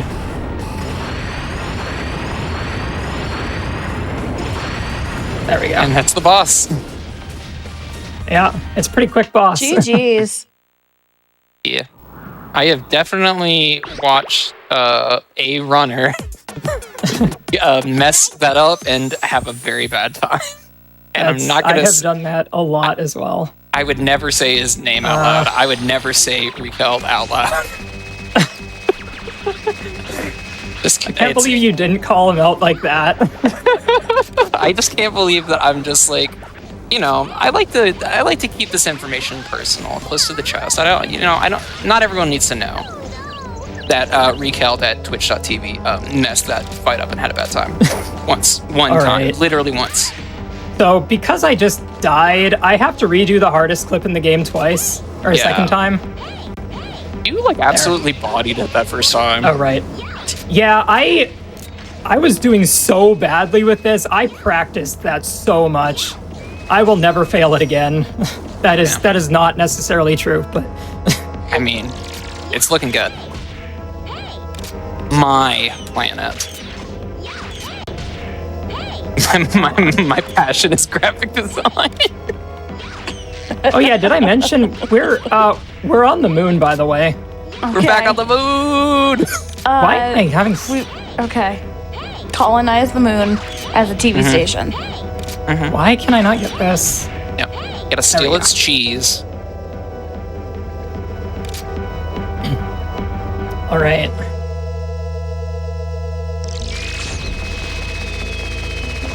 All right, I'm gonna go for a clip here. I'm actually not sure if I'm gonna be able to get it here. I'm confused why there's lava on the moon. No, I can't get that. It's very useful for science. Very useful for Expect you taking doing over just the mad world. science up here. If you're taking over the world, you need a little bit of lava. You need some, hot magma. Yeah, I was gonna say with sharks with lasers attached to their heads. Yeah, something definitely going on here, basically. I don't know. Lava's cool. That's my We real have answer. two more hip drop storages, and then we're in the final boss. And here is one of the laggiest portions of the game. We're breaking 5 FPS here. Yeah. Playing as intended. Yeah, this is some Ocarina of Time frame.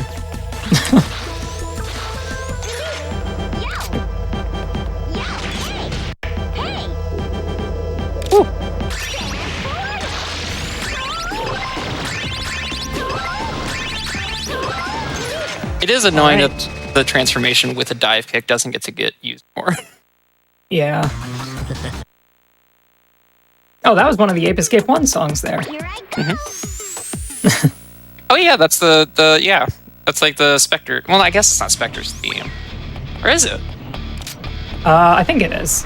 It is also his boss theme. Also, I'm never Alright, gonna so- get another. Oh, sorry. This boss is basically just an auto-scroller, or this phase of it, at least. But yeah, it's it's not the most interesting final boss. It looks cool, But at least, at the very least, one thing that it isn't is luck-based. Yeah. Much like the other two games, it's the only it one is that isn't. it's pretty consistent. If you're wondering why I'm doing this, like crawling up into the fetal position, it charges your like your morph juice faster. Is it really called morph juice? I don't know. Because that's a terrible. Okay. Yeah. I don't I could think look it up. is. I have the manual here. Actually, I could look it up. It's like 'cause they look like energy tanks, sort of like a Mega Man-y kind of thing. But they also look like apple teeny. They look like it tastes like Granny Smith apples Okay. blended up. It's just like those like a green apple like candies you can get. Okay. Got it. Not like Jolly Morph Ranchers.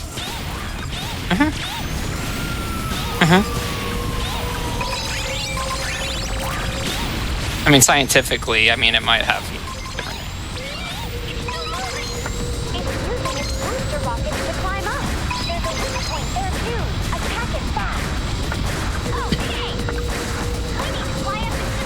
You're really dodging here, Horn. Yeah, it's real hard. It's a difficult boss. It actually is kind of luck based right here because the Yeah. those This things is- it can hit you, but it's also like you have to wait until this platform goes to the left anyways. So it's yeah, it's not a big deal. Anyways, here we're just gonna do a fun little hip drop storage. See ya. Bye. My planet needs me. Never mind, this one needs me first. Yumi died on the way back to her home planet.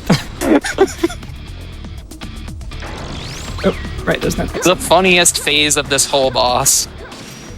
This is, yeah, it's really easy. You just have, this is unfair. I feel bad for Spectre when this happens in runs. 'Cause this like a whole involved section 2. All right, so time will be once I catch Spectre, which will be after it pretty quickly here. Yeah, like 15 seconds, I think.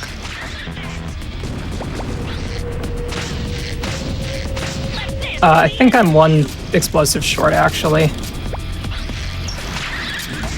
Oh, maybe not. Woo! There And we go. time. GG. Woo! Let's All go. right. Go.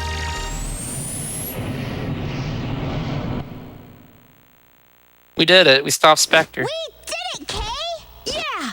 But I can't seem to shake this feeling that I've forgotten something. Oh yeah, there's a whole Alright. plot element to this game where there's like this big karate chop that's gonna cut the planet in half. You're laughing at. Okay. This game's yeah. fun. I love this game. I forgot the plot of this game was just Lucifer and the Biscuit Hammer Cheese. The Earth will be split in two. Oh, right! Okay. Not to worry, though. Who Isn't that just what's his face from Pokemon Coliseum? Yeah, near B. Yeah, it's Yeah. kind of. Got him in one. Yeah. Your time was 1:15:46, by the way. Oh, okay, GG's not too on bad. hitting your exact estimate on both of those. Yeah, Yeah. you killed it, bud. That's actually, I'm kind of surprised. That's a like decent time for PS2. Yeah, PS2. Yeah, it's so slow. We love you. Okay. All right. Well, as we're watching this, do you want to do some shout outs?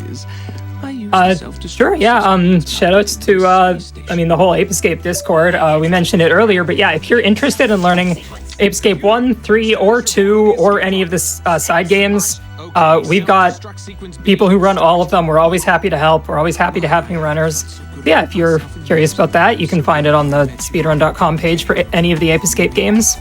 Thank you. And yeah, thanks to Quibs for commentating. And yeah, thanks for having me on here. It was a lot of fun. No problem, bud. Quibs, you got something you want to shout out?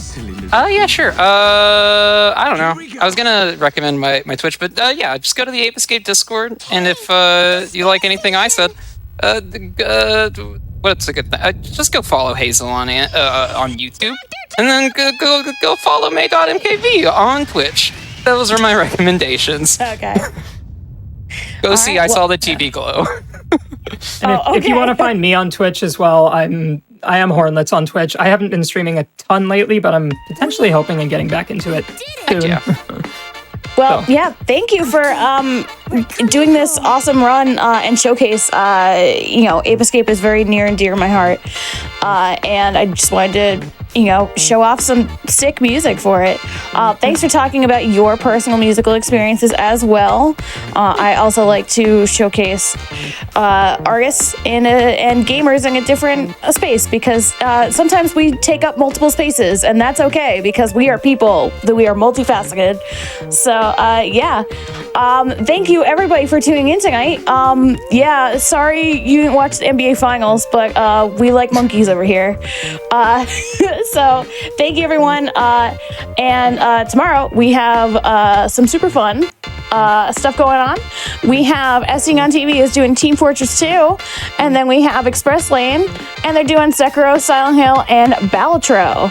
So tune in tomorrow, starting at 7 p.m. Eastern, for some sick action. Also, just tune into SGDQ. It's coming up. 2 weeks. Come have fun with us. Come raise money. It's gonna be crazy. But thank you all and have a great rest of your night, everybody. Bye. Fine.